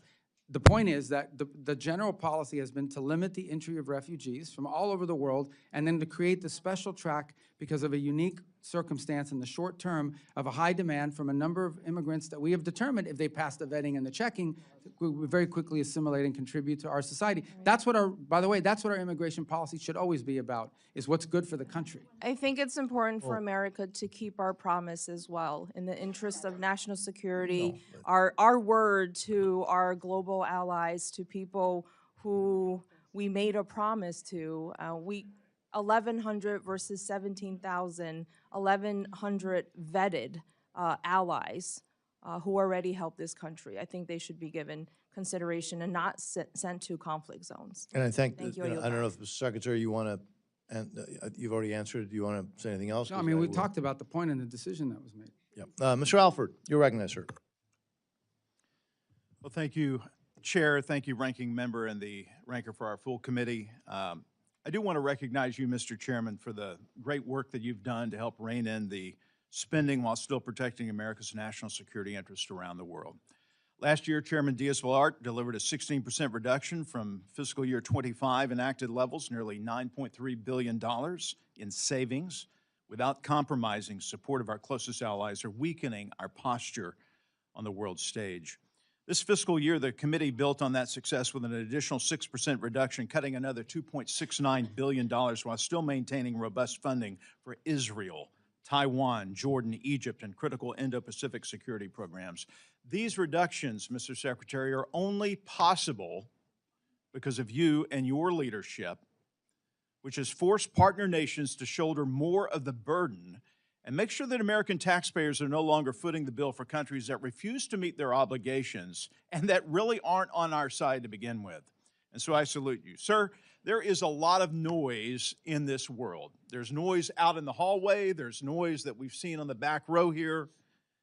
And what I'm about to say is not going to make the news because I used to be in the news. I know what makes the news. It's the clips of the loud people, the Code Pinko people, that want to disrupt and yell hateful things to you, sir. But I want you to know that the vast majority of Americans have a lot of respect for you, have a lot of appreciation for what you're doing. You are a stalwart, a resolute rudder in a sea of chaos. And I just want you to know that we appreciate that. Thank you for the job that you're doing. And I do want to talk about Cuba. Chairman Diaz-Balart brought this up. Is Cuba a threat, and how big of a threat is Cuba to the United States of America? Well, I think the fundamental threat is that they are a, first of all, thanks for your nice comments. I wish they should give you more time, too. I would say that Cuba is two things about Cuba. Number one is it's a failed state. I mean, it really is. I mean, the model that they have economic will never work. And it will never work because the country's no longer even controlled by the government there. I mean, the people are under the control of the government, but the country's under the control of a private, I say private, a military-controlled conglomerate that controls about 70% of the GDP of the country, none sitting on $18 billion in assets. None of that money transfers over to the Treasury or to be helpful to the Cuban people in any way. Meanwhile, they have power plants that have been failing because of years and years and years of chronic mismanagement and lack of investment. So on the one hand, you have a country that doesn't have money to buy fuel, and on the other hand, you have a country that is sitting on a military conglomerate that has $18 billion in assets, and none of it transfers over to the Cuban people. A lot of people don't realize it, and they're accountable to no one. They are the ones in ultimate control of the country. So what you have now is a failing system. Frankly, I think since 2001, is that 15% of the population of Cuba has left, some to the United States, many to Spain or other different countries around the world. They've lost a lot of human capital as well. So it's on the verge of being a failed state because of their mismanagement and incompetence. And the last straw was they lost free oil. Maduro used to give them free oil. That's really the biggest change since January, is they no longer are getting free oil. And we're not in a world where people are in the business of just giving away oil for free all the time. So they're really struggling with that as well. Now, the second thing I would argue is they are also a base of operation. The Chinese, the Russians operate intelligence collection facilities targeted at the southeastern United States from the island of Cuba. That's well documented. Open source has reported on that repeatedly. They are a country that has long links to all of these many of these transnational ideologically motivated groups in the Western Hemisphere. If you travel extensively in the Western Hemisphere, you will find that behind every disruptive element in their society designed to, for example, overthrow or pressure a pro-American government, there is a Cuban element involved, including, in fact, many of these countries have expelled either the ambassador and or multiple personnel from the Cuban embassies because of their intelligence and counter and subversive activities inside of their country. And then they have a long history of supporting actual violent groups throughout the region. So all of these things pose a threat to the United States because a failed state that's friendly to our adversaries, 90 miles from our shores, that's a threat. So what are we going to do about it? Well, the first thing we're trying to do about it is find a better way forward for the people of Cuba. By the way, we've made offers to them in this regard. We have offered to distribute $100 million of humanitarian aid through the Catholic Church and other non-governmental organizations. First, they denied we made the offer, so then we went public with it. Then they said they would accept it, but since then have not been willing to follow up on how that distribution would work. We're fine with it as long as it goes to the Cuban people. Because if you distribute it through them, here's what happens. The products wind up on the shelves of the dollar stores controlled by the conglomerate that I just outlined. We know that for a fact. You see the same products, but we've delivered humanitarian aid in Cuba through this mechanism, $3 million after the hurricane that went directly to the Cuban people. In many cases, we wish we had 6 million destined, but only 3 million has been distributed, unfortunately, because they've impeded some of it. And all of it marked with a gift from the people of the United States, so they know where it's coming from. We're offering to do that. We've made offers on a bunch of other things as well. So far, but ultimately, I remind everybody that U.S. policy towards Cuba is governed by law. It's statutory. There's statutory requirements for us to change our policies towards Cuba embedded in the law in Helms-Burton that passed in 1996. So that governs, that's the official policy of the United States. It's embedded in statute. So we have to stick within those parameters as well. Thank you. I've gone over. I yield back. Thank you, sir. Mr. Siscomani, you're recognized, sir. Thank you, Chairman. Thank you, Secretary Rubio, for being here with us. Thank you for taking time and answering all the questions. I want to take a moment and start with recognizing the Western Passport Center in my district. They're doing an incredible job. I consistently call, my office does, for passport issues there, and the volume that they handle is incredible, and their customer service is as high as it could be. I visited it in 2024, and just to thank them, and I want to just highlight them for you, just because they're doing such a great job. So I want to start out with that lighter note, I think. Let's go into a heavier topic here. I want to give you also and the President tremendous credit for your work to combat dangerous drug cartels and other transnational criminal networks. Combating international crime is essential to making America safer, stronger, and more prosperous. I want to ask you about another damaging form of international crime, which is human trafficking.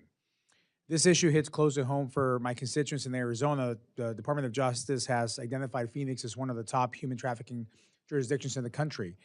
And as one of 4 states bordering Mexico, Arizona is a major transit point for traffickers. The National Human Trafficking Hotline has identified over 2,300 cases in Arizona alone, with more than 5,000 victims identified in those cases. Troublingly, the average age of youth trafficked in Arizona is 13 years old, 4 years younger than the national average. There's a strong bipartisan support for the State Department programs to combat trafficking in persons internationally. So given all this, what are the department's regional and or country-specific priorities for programs to combat trafficking in persons? And how are you ensuring that these programs are successfully implemented in support of the national security interests of the U.S.? Thank you.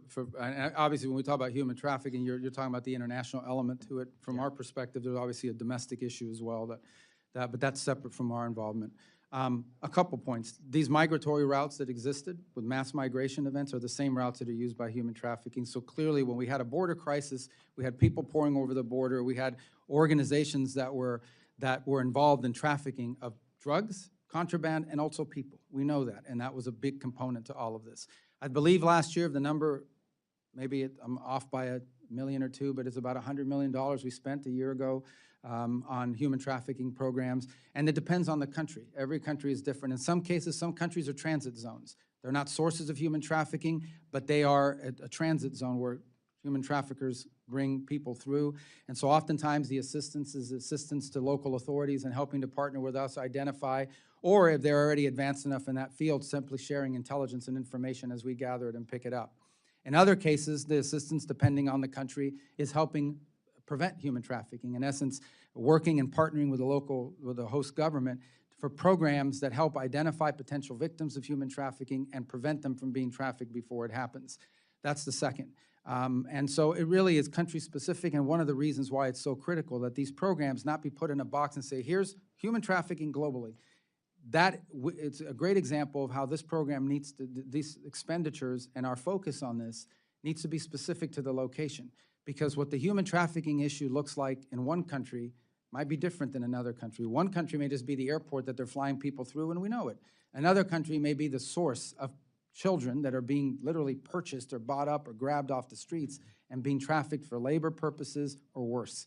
And so that's why in every one of our embassies, we have people that are in charge or also supposed to be helping us to implement that program through the regional bureaus so that it becomes specific enough to the individual country and whatever role they play in the human trafficking, whether it's transit zone or source. Thank you. I know we have a second round, but I'll ask one more. I know the administration is actively engaged in discussions with Israel about the future of the U.S.-Israel relationship, including opportunities to further expand and deepen our strategic partnership. With the current Memorandum of Understanding on Security Assistance set to expire in 2 years, this feels like a real moment to think boldly about how our cooperation can evolve to meet the shared interests and security needs for both of our nations. With that in mind, what's your current state of talks with Israel on the new MOU and the broader future of the relationship, and who in the department is leading those conversations? Well, the conversations have been both with the Department of State and the Department of War, and actually, and I think he has said this publicly now, what Prime Minister Netanyahu and the Israelis have told us is they would like to set up a scenario where they wean off U.S. assistance the way they did with foreign aid about a decade and a half ago. So in essence, they'd like to go from the number they're getting now to slowly less every year until the number hits 0. So those are the conversations we're having with them. It's at a pretty high level at this stage, although I know we're engaging their ambassador, has been dealing with the counselor and chief of staff in our office on this proposal. They've made that proposal to us on a number of occasions over the last year. I think the Prime Minister spoke publicly about it about a few weeks ago, so it's no longer a surprise. But I think one of the things Israel's talking about is basically winding up over the next 10 years in a place where they are getting they may be buying things from the U.S., but they are not getting any sort of assistance through the MOU. Obviously, we'll talk it through with them and see where we wind up. That's not finalized. Thank you. Chairman, I yield back. Thank you, Mr. Ciscomani. So again, thank you, Mr. Secretary. We do have time for a second round, but I am going to hold people to 5 minutes on the second round. We've been pretty flexible, and but we're gonna now limit it to five minutes, and I will start that 5 minutes and try to hold myself, Mr. Secretary, to 5 minutes as an example to the rest. I mentioned in my opening remarks, and you've heard it before, that I just returned from a trip to South America. We saw some really positive things, but we also saw some sobering things regarding communist China. They've spent decades embedding themselves across the region, frankly, in ports, power infrastructure, communication networks, everywhere. And more recently, Beijing has been aggressively moving to lock up America's critical mineral supply, the chains. And so, again, I think for decades, the United States has looked the other way, or worse. You, however, have begun to turn this around. I saw that firsthand. I mean, I actually saw that. You've aggressively refocused State Department resources and attention on countering China's encroachment in our region. In Argentina, your team signed a critical minerals framework with President Milei's government in February. In Peru, I saw evidence of U.S. pushback at multiple ports. We saw that. I saw that. But this subcommittee wants to support these efforts, which brings me to Paraguay, because, frankly, it's the counterexample that the whole region needs to be looking at. It needs to be emulating. Now, so while neighbors have flipped to Beijing, Paraguay has chosen the United States over communist China. It's held firm with Taiwan for nearly 70 years and posted the strongest economic growth in South America. You've met with President Peña, and you've been directing State Department attention towards partners who stand with us. You've talked about this in this hearing. It's working. It's really working, but I think we can and should do do more. What do you need to make sure that this hemisphere continues to see and sees clearly, actually, that choosing America over China actually pays off for their people and for the entire region? Mr. Yeah, I think the first thing, as long as I was served in the Senate for 16 years, everybody said we need to focus more on the Western Hemisphere, just like people say you need to eat more broccoli and more vegetables, but no one ever wants to actually do it. So I'm proud of, at least over the last year and a half, you've seen a more sustained focus on the hemisphere, and it's borne fruit in a couple of ways. Here's the challenge in the region. Not only 20 years of negligence in this regard, but what Chinese efforts in the region have done is twofold. The first is it's resource extraction. So they try to establish for themselves access to critical minerals, mining of any sort, and give themselves these long-term contracts, gain these long-term contracts, and that allow them to extract resources, as they do in Africa and other parts of the world as well. The second is they come in with infrastructure investments, key infrastructure like telecommunications, ports. These are areas we've seen heavy investment in on their part. And when I say investment, I understand oftentimes these come with financing mechanisms that can cause these countries to fall into a debt trap. The third thing they do, frankly, is they come in and they promise to build you an amphitheater or a bridge. They may not do a good job at it, but now you owe them money for it, and then they expect your vote at the United Nations and in international forums as leverage. And the challenge in all of this is that oftentimes a country will come to us and say, we want to build X or we want to expand Y, but the only people showing up are Chinese companies. There are no U.S. companies showing up. There are no American alternatives showing up or Western alternatives showing up. And so part of the challenge that we have is to identify and connect those U.S. alternatives and not U.S., Western, allied alternatives to what the Chinese are offering, and to make a compelling argument. And this is the important work of our embassies that they've been focused on, and they'll continue to do. So I think continued support for those efforts is important. We have a fund that provides us a little bit of flexibility that we've asked for in our budget requests that will allow us to very quickly act if an opportunity presents itself. And it's not just State Department money. It would allow us to leverage the resources of the Development Finance Corporation in some cases, depending on how the deal works out. But we most definitely want to see alternatives to what the options have been available to these countries in the past have been, in many cases, solely Chinese companies or Chinese-related companies. Yeah, and we heard that everywhere. Now, look, it's going to surprise everybody. I've got 46 seconds, but I'm going to stop now. I know. No, I'm not going to give it to anybody else, the request, but I am going to recognize the ranking member. Thank you, Mr. Secretary, again for being here. I want to talk to you about I'll give you two unhappy questions. I'm unhappy about this. It's about congressional directives and laws that are being ignored. Number one, the women of the world.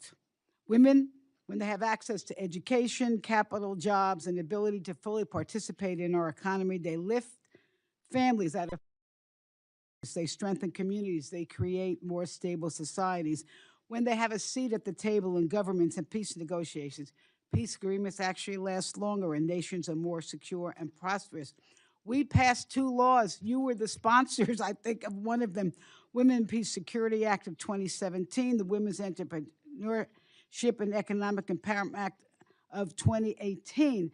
And we have not been able to find anything that's being done at the State Department responsible for having these programs carried out. And then we get this notice. I am like, I can't even believe it. From your office, the administration does not have a dedicated strategy to increase engagement by women and girls in democracy, human rights, and governance programs. This is not acceptable. And it's not only is it not acceptable, it's just wrong. I'm telling you, if you want to have this country, our country, to be safer, more prosperous, more healthy, you have to uplift the women and the girls of this world. I am pledging to work with you to do that, and I hope you will. I want to go on to another point, which is Gavi. We provided the State Department $600 million for Gavi. That is the vaccine alliance that delivers life-saving vaccines and protect children from deadly diseases like measles, malaria, polio, and so forth. Its work has reached nearly half the women's children and has saved over 20 million deaths since the beginning. And now your State Department has not distributed this, or not allowing Gavi to distribute this, because you're waiting for a response from a vaccine conspiracy theorist. I almost put terrorist. Yeah, he's a health terrorist. Robert F. Kennedy. This is so wrong. I just ask you, I think we asked you about this before, to commit to getting these funds out. Can you do that? I mean, first of all, I don't think it's fair to call Secretary Kennedy a terrorist. I mean, he has strong views on health issues, and you may not agree with them, but I think by and large, he's also made a positive contribution to this administration in a variety of fields, whether you agree with it or not. Okay, well, anyway, listen, you know what, But let me talk about Gavi in specific. As you understand, obviously that's been largely a State Department prerogative. In the past, at the direction of the President, we've allowed Secretary Kennedy, we've worked with Secretary Kennedy on his input to get reforms from Gavi. He wants reforms from the organization, and we've been supportive in pushing those reforms. And what I told the committee in the Senate a moment ago is we've now reached the stage, not anything negative towards Secretary Kennedy, where we've now reached the stage where the State Department will become more engaged in making sure we can reach an outcome, because we have to get to an outcome here. Okay, but just that to allows us reserve to my time, preserve our I heard equities. what you But said. we do want the reforms that he supports. All right, well, I don't know what reforms. I can't even imagine this man knows what he's talking about. But the fact is, we need to get these vaccines out. Then I just want to, I do want to just say this, that we're still waiting for reports to Congress on the Women, Peace, and Security Act. I hope you can get that to us. You told us that the regional bureaus have dedicated staff on women. Tell us who to call, because we haven't been able to make any headway on that. And I just want to end with this. 2 things I wanted to say. First of all, this ICE is an abomination. And what they're doing, and the immigration policy in this country is an embarrassment. It is inhumane. But it is crazy that you want to let people in from South Africa because they can assimilate, while you're throwing out hundreds of thousands of people who have already assimilated and that are important parts of our economy and family life. Secondly, I just want to end with this. I hope that this administration will have the patience in reaching a diplomatic agreement to keep Iran from obtaining a nuclear weapon. But a trade-off should not be giving them the ability to fund proxy terrorists. And with that, I thank you again for being here, and I yield back. Thank you, and you did. Mr. Edwards. Thank you again, Secretary Rubio. We appreciate that you've had an intense day up here on Capitol Hill, and that More intense here than the Senate, I'll tell you that. and that you've been here to share your thoughts, your philosophies, and you've been so transparent with this subcommittee, even where there are obviously some places that we don't agree. But I again can't tell you how much I appreciate the focus of the administration abroad. With that, I've just got one question, fairly short. The U.S. Foundation for Natural Security and Counterterrorism was passed into law as the U.S. Foundation for International Conservation at the end of 2024. And as you know, this foundation was created with the understanding that mismanaged, impoverished, and protected areas across the globe can become safe havens for transnational organized crime, drug cartels, and terrorist networks, all core principles that would fit under the America First agenda. However, funds for the foundation, now under the purview of the State Department, launched and the funding is frozen. And because the foundation's 2-to-1 private-public match, there's about $600 million that could be stabilizing East Africa and the Sahel region, cracking down on illegal Chinese fishing, stopping cartel-driven deforestation in the Amazon with protected area enforcement. Is this foundation something that you're committed to? And if so, what would need to happen for that to become activated and for the funding to be released? Well, you may correct me if I'm wrong. I think the foundation depends on some appointments that need to happen to there's a governing structure to it that has both presidential and congressional appointments. I think those have not happened yet. And I know that's probably taken longer as a supporter than you would want it to see happen in others. We can't really activate this until it's stood up, and right now it just hasn't been, the governing structure of it is not in place for a variety of reasons. I would imagine part of it is the change in administration with so much going on. We just haven't gotten to the point where we've gotten, I don't believe we have the congressional appointments either on that. I may be wrong about that, but I don't believe so as well. So let me get back to you on where we stand on these appointments, because having that governing structure in place is what's necessary in order for it to be deployed. I can tell you I've heard a lot about it. It has strong supporters in both the House and Senate in both parties.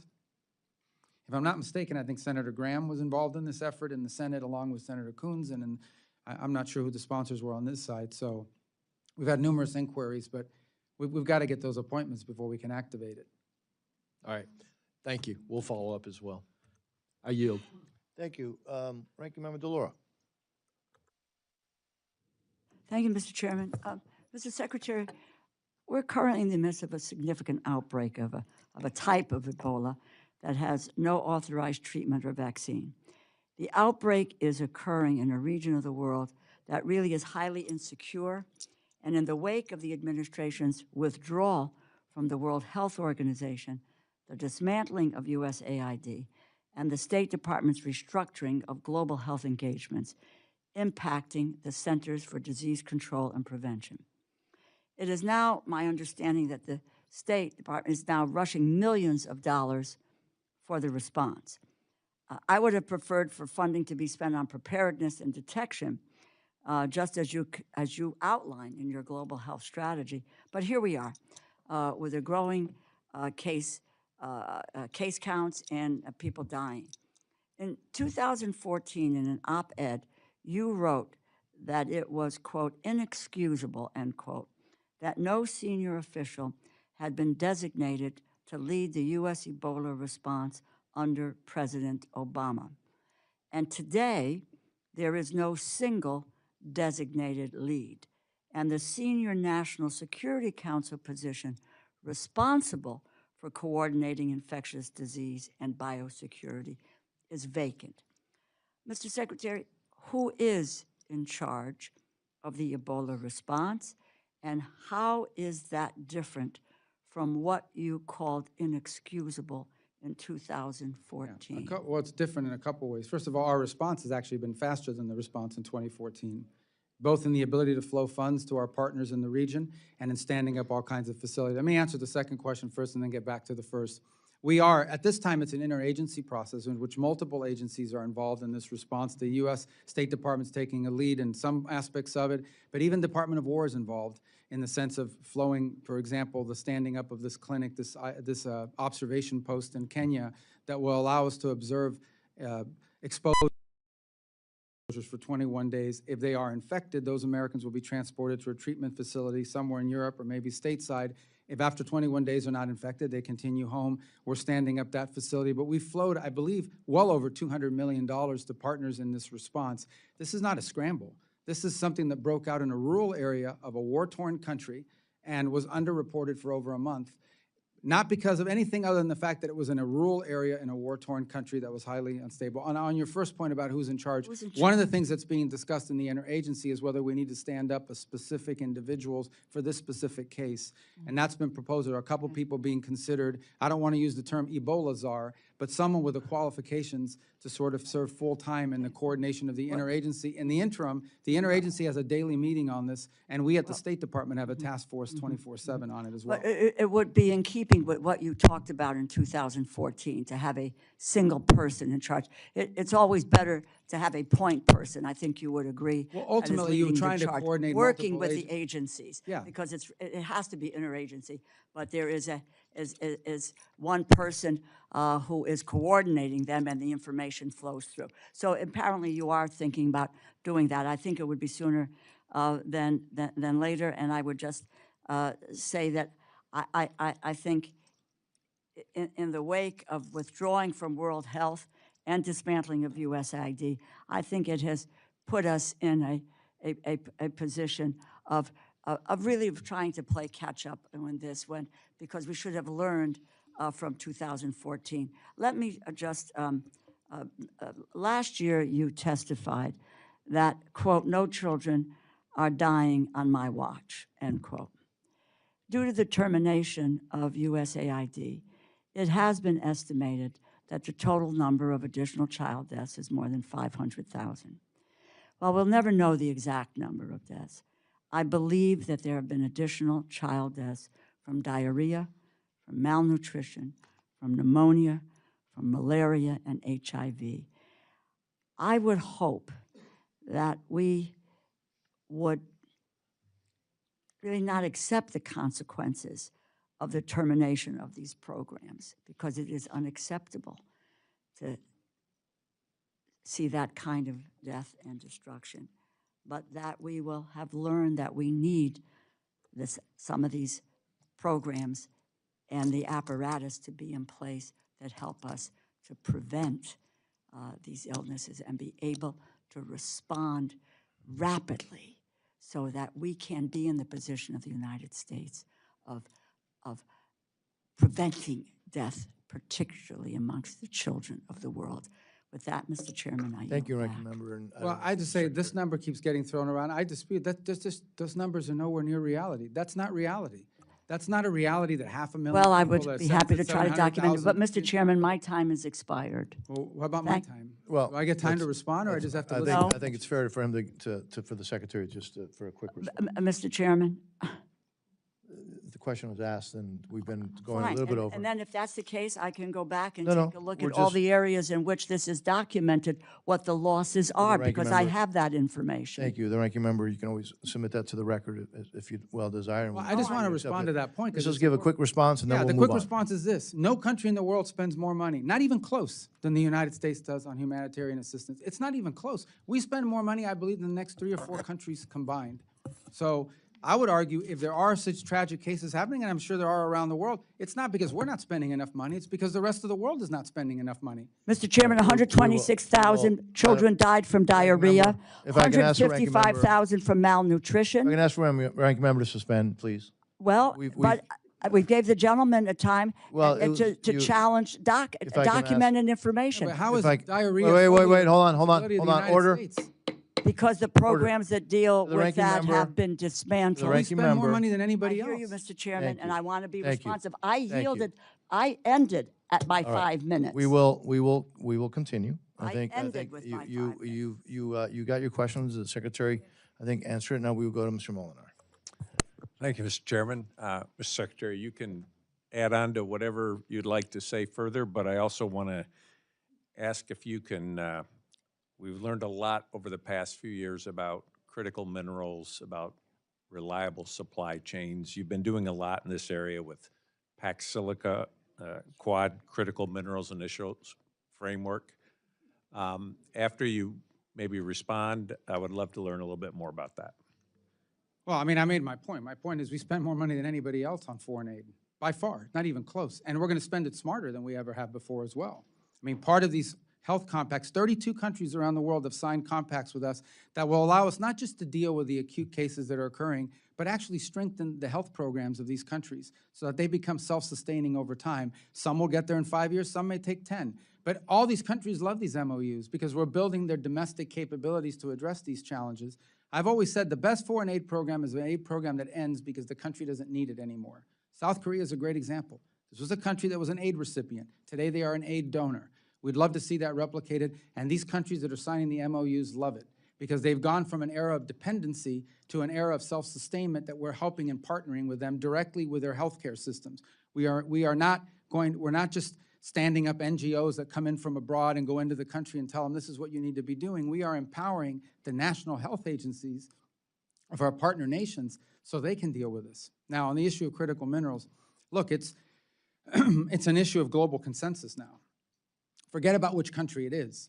It is not healthy for the global economy, and frankly, it is dangerous for national security and the security of the world to depend on any single country for 90% of anything that's critical to your industrial base, your defense base, your technology base.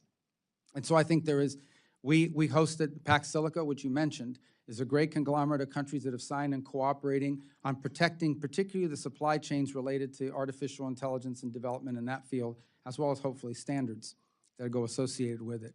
In the field of critical minerals, we had a ministerial, I don't remember, but March or April this year, earlier this year, we had 36 or more countries attend the critical minerals ministerial.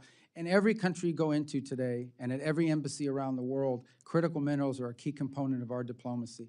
Not just the access to the raw materials, but the ability to process those materials into a usable product that are critical.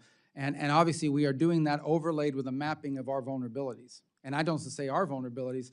These are the vulnerabilities of Japan, the vulnerabilities of South Korea, the vulnerabilities of the majority of Europe, and frankly, of the world. We simply have a hyper-concentration of whether it's critical minerals or you could add pharmaceuticals to that, concentrated in the hands of one country. And it leaves us dangerously dependent and cannot continue. And dangerously dependent because you can be cut off in a crisis, you can be cut off in a contingency in which they use it against you for leverage. So it's an all-hands-on-deck approach, and I would say almost anywhere you travel in the world, you will find, if you interact with our embassy, that critical minerals and critical mineral agreements and critical mineral cooperation has become central and core focus of our economic diplomacy around the world. Wanted to just follow up on a little bit of a separate issue, but it's something that I know you think about. When you think about Haiti and all they've been through, what more can the administration do? What more can Congress do? What ways does the international community need to step up? Well, on Haiti, we have this gang suppression force which replaced the MSS that was standing there. It'll come at a fraction of the cost to the U.S., about 100-something million versus 800 or 900 million, because other countries have stepped up and donated to it. The force is actually over-recruited. The number of commitments we have for the force is larger than the number of slots we needed available. And the core of it is this: these gangs won't just sit back. These groups won't just sit back and watch gangs operate. This international security force that will be there will be on the ground to take and hold territory from the gangs, so that the government can gain in strength, hopefully be able to have an election, but also take back their economic vibrancy. This is an effort that was endorsed at the United Nations. It took a lot of work at the United Nations to get it approved, so that's what's opened the door for all these countries to join it. It's going to be a challenge. Haiti's a very big challenge, but this is the best plan we've had in a long time to address it. It has the support of the international community, not just rhetorical support, but monetary support and troop contributions and police contributions. And we hope it's successful. It has to be successful because there is no plan B at this point. Thank you, Mr. Chairman. I yield back. Thank you very much. Ms. Mang, you're recognized. Thank you, Mr. Chairman. Mr. Secretary, this administration has claimed to prioritize curbing waste, fraud, and abuse, But in this department, you've overseen the destruction of over $8 million worth of birth control bought by U.S. taxpayers, even though many organizations have already offered to buy and to distribute them. These are the same birth control methods used by millions of women and girls here in the U.S. If distributed, they could have prevented an estimated 10,000 unsafe abortions and the death of over 700 moms. Your department is attacking them. Earlier this year, 66 of my colleagues and I sent you a letter in January asking about the status of these supplies, but we never got an answer. Secretary Rubio, what is the status of these birth control supplies? We're operating under executive directive not to participate in these programs internationally. The United States is not going to fund this internationally. It's as simple as that. I mean, that's what's happening. But these products already exist. How much have taxpayers spent to keep them in warehouses instead of distributing them? Well, I don't know what it costs to store them in the warehouses per se. I think some of them, as you pointed out, have been disposed of. We're not going to use them. The government of the United States is not going to be involved in distributing contraceptive and all these other things around the world. And that's a directive we're operating under from the executive order, and that's not where we're going to prioritize our funding. Okay, these supplies are not damaged, expired, or destroyed. Do you have any issues with them being distributed? We're going to follow the directives that are in place. I have an issue in us being involved in that. That is not what foreign aid in the United States is supposed to be paying for. To be honest, it's not. Foreign aid of the United States should be to advance the national interest of our country, and that's what we're going to focus our resources on. And I know there'll be disagreement. People are, making noises in the background here, but here's the bottom line. Well, look, at the end of the day, that is the policy of this administration, and we're going to execute on that policy. Our foreign aid is going to be about advancing the national interest of the United States. And we don't view that this is in the national interest of the United States. We don't know what core national interest of the U.S. do these programs advance for us. We're not just making noises. We're concerned about preventable deaths and life-saving measures for women, for girls, for. I understand, but this at an internet again. The United States, there are a lot of worthy causes and worthy endeavors around the world. The United States government is not a charitable But not women and organization. girls around the world. No, of course women and girls. And every one of our programs, every one of our programs that have to do with foreign aid, be it our work with the Global Fund, be it our work with PEPFAR, be it our work with these MOUs that we have in place on fund, every single one of these involves, I would say in some cases, more women, girls, and children than they do adult males because of the nature of the aid that we're providing. But you're asking about a very specific type of aid. If I could ask, in March, the New York Times reported that Ken Jackson, a senior State Department health official at the time, wrote a memo to OMB Director Vogt on these supplies, including the option to distribute them. To your knowledge, did Mr. Vogt receive this memo, and did he have anything to do with these decisions? I don't remember that article that you're pointing to or the memo in specific that you're talking about. Do you know if Mr. Vogt had anything to do with the decisions about these supplies? Well, we always, as you guys know, the role that OMB plays, they issue directives on spending to the agencies. That's the role they've always played. That includes in the formulation of the budget we've presented to you. I can't speak specifically about whether he saw that memo or whether someone in his office addressed it. So, I mean, Mr. Secretary, you were here in Congress before. You know that for over 6 decades, in a bipartisan way, the U.S. has supported these international family planning programs. They have saved the lives of tens of thousands of women and girls for pennies on the dollar. Last year, despite Congress directing funding for international family planning programs on a bipartisan basis, you told me, quote, there is no plan to spend that money. We're not going to be in that business globally. We're not going to do it. Just earlier this year, Congress again funded these programs.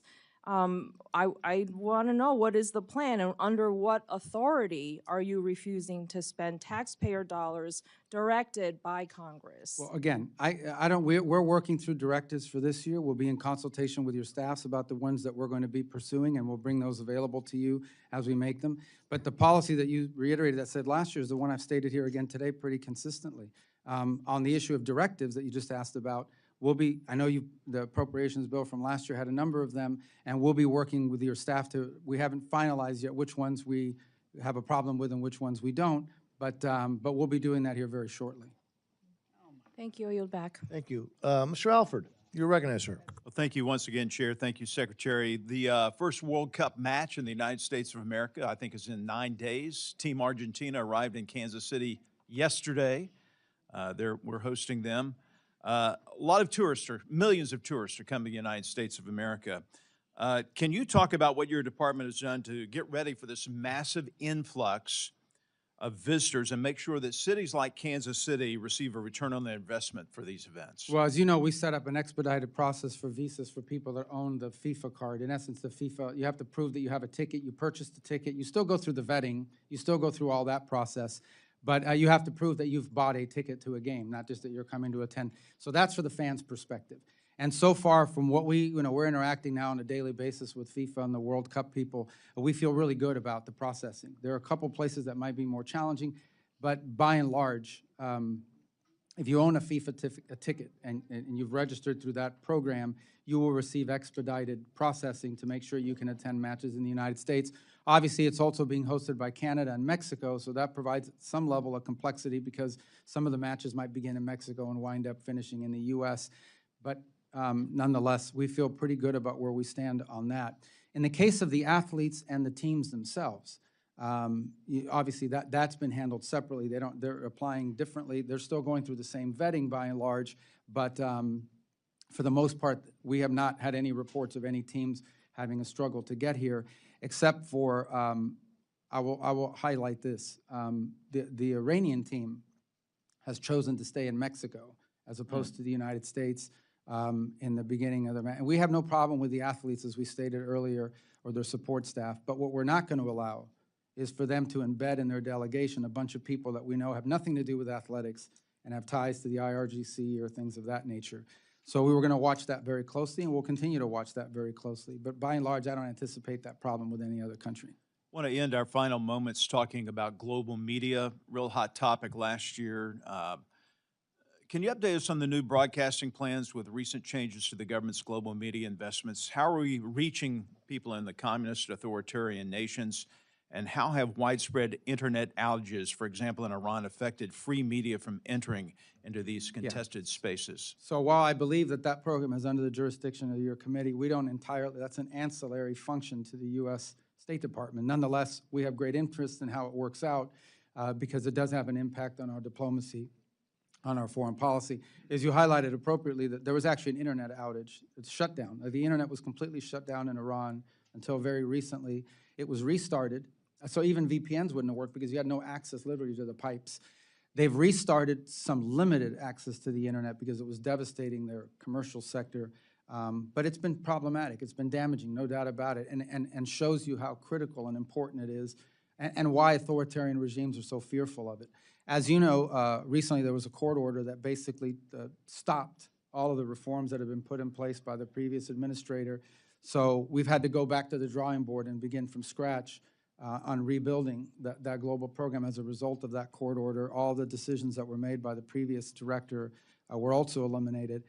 Again, we don't control it, but we are involved in giving input and guidance because it does have a direct impact on our ability to conduct diplomacy and on conditions within these countries. Got a minute 30 left. I want to ask one last question. I'm going to pivot back to Gaza just a bit because there's been some allegations made that maybe we aren't living up to our commitment to this 20-point plan. Is the case, sir, not that having to do with Hamas? Hamas was left in place by the previous administration who tied Bibi Netanyahu's hands, refused to let him finish off Hamas, and now we're still having to deal with these terrorists who keep popping up and threatening the people of Gaza who want to get on with their normal life.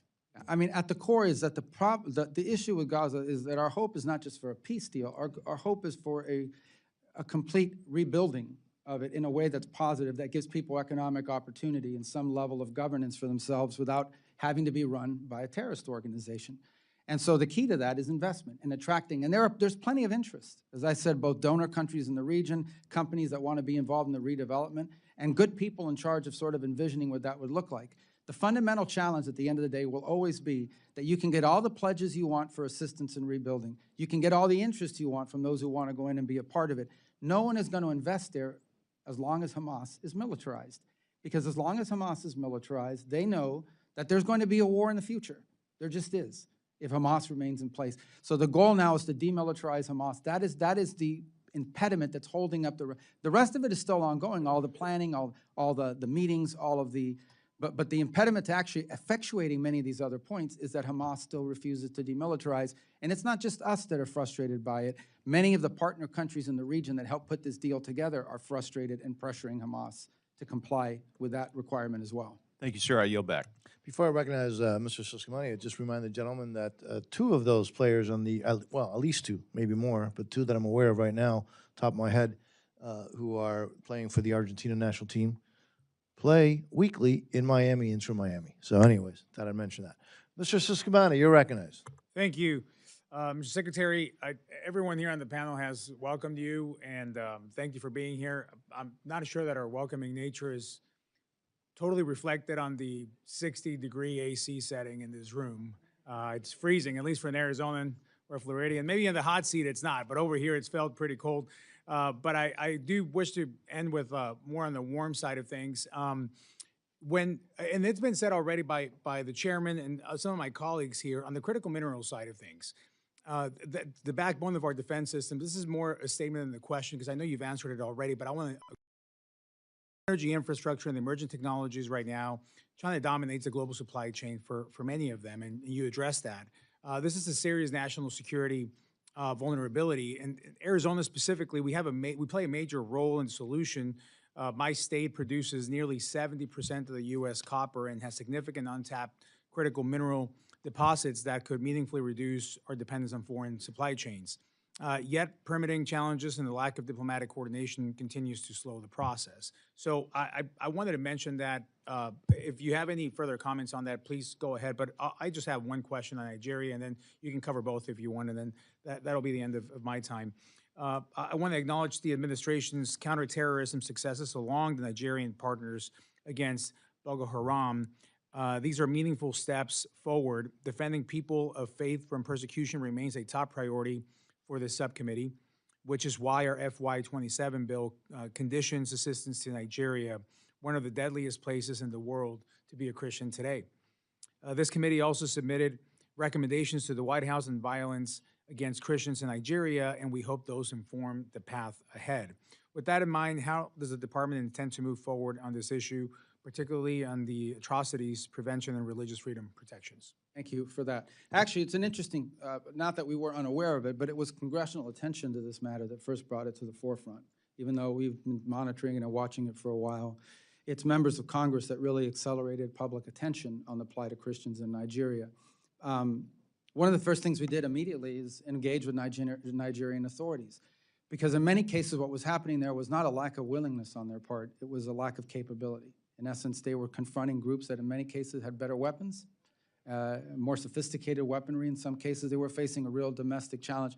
And they too jointly identified these terrorist groups, which are the ones that are conducting these massacres, as a threat to their security. We were able to enter into very cooperative arrangements with them. In fact, I've met with their national security advisor on a number of occasions. I know our Department of War folks are working with them quite closely, and have been able to conduct two, significant joint operations targeting these groups, one on December 25th, one as recently as 2 weeks ago that eliminated the number 2 in the global ISIS affiliates in terms of the, and a very successful operation that in addition to eliminating these individuals, captured a substantial amount of intelligence and items of intelligence value that will inform not just further operations there, but operations in other countries or threats emanating from other countries as well. Since then, we've conducted a couple of other joint operations, much smaller scale. So I think we're at a stage now where the cooperation between the United States and Nigeria in going after these groups is pretty substantial, and I think a good success story. And it's the work of both diplomacy from the State Department, but frankly, liaison to work with the Department of War. Thank you. Thank you for that. Mr. Chairman, I yield back. Thank you, Mr. Siscomani. As a reminder, members, as you all know, may submit additional questions for the record. Mr. Secretary, look, you have multiple hats, Secretary of State, National Security Advisor. Let me just thank you for your outstanding service to this great country of ours, and also thank you for your time today. You've been very generous with your time. This concludes today's hearing. The Subcommittee on National Security, Department of State, and Related Programs stands adjourned.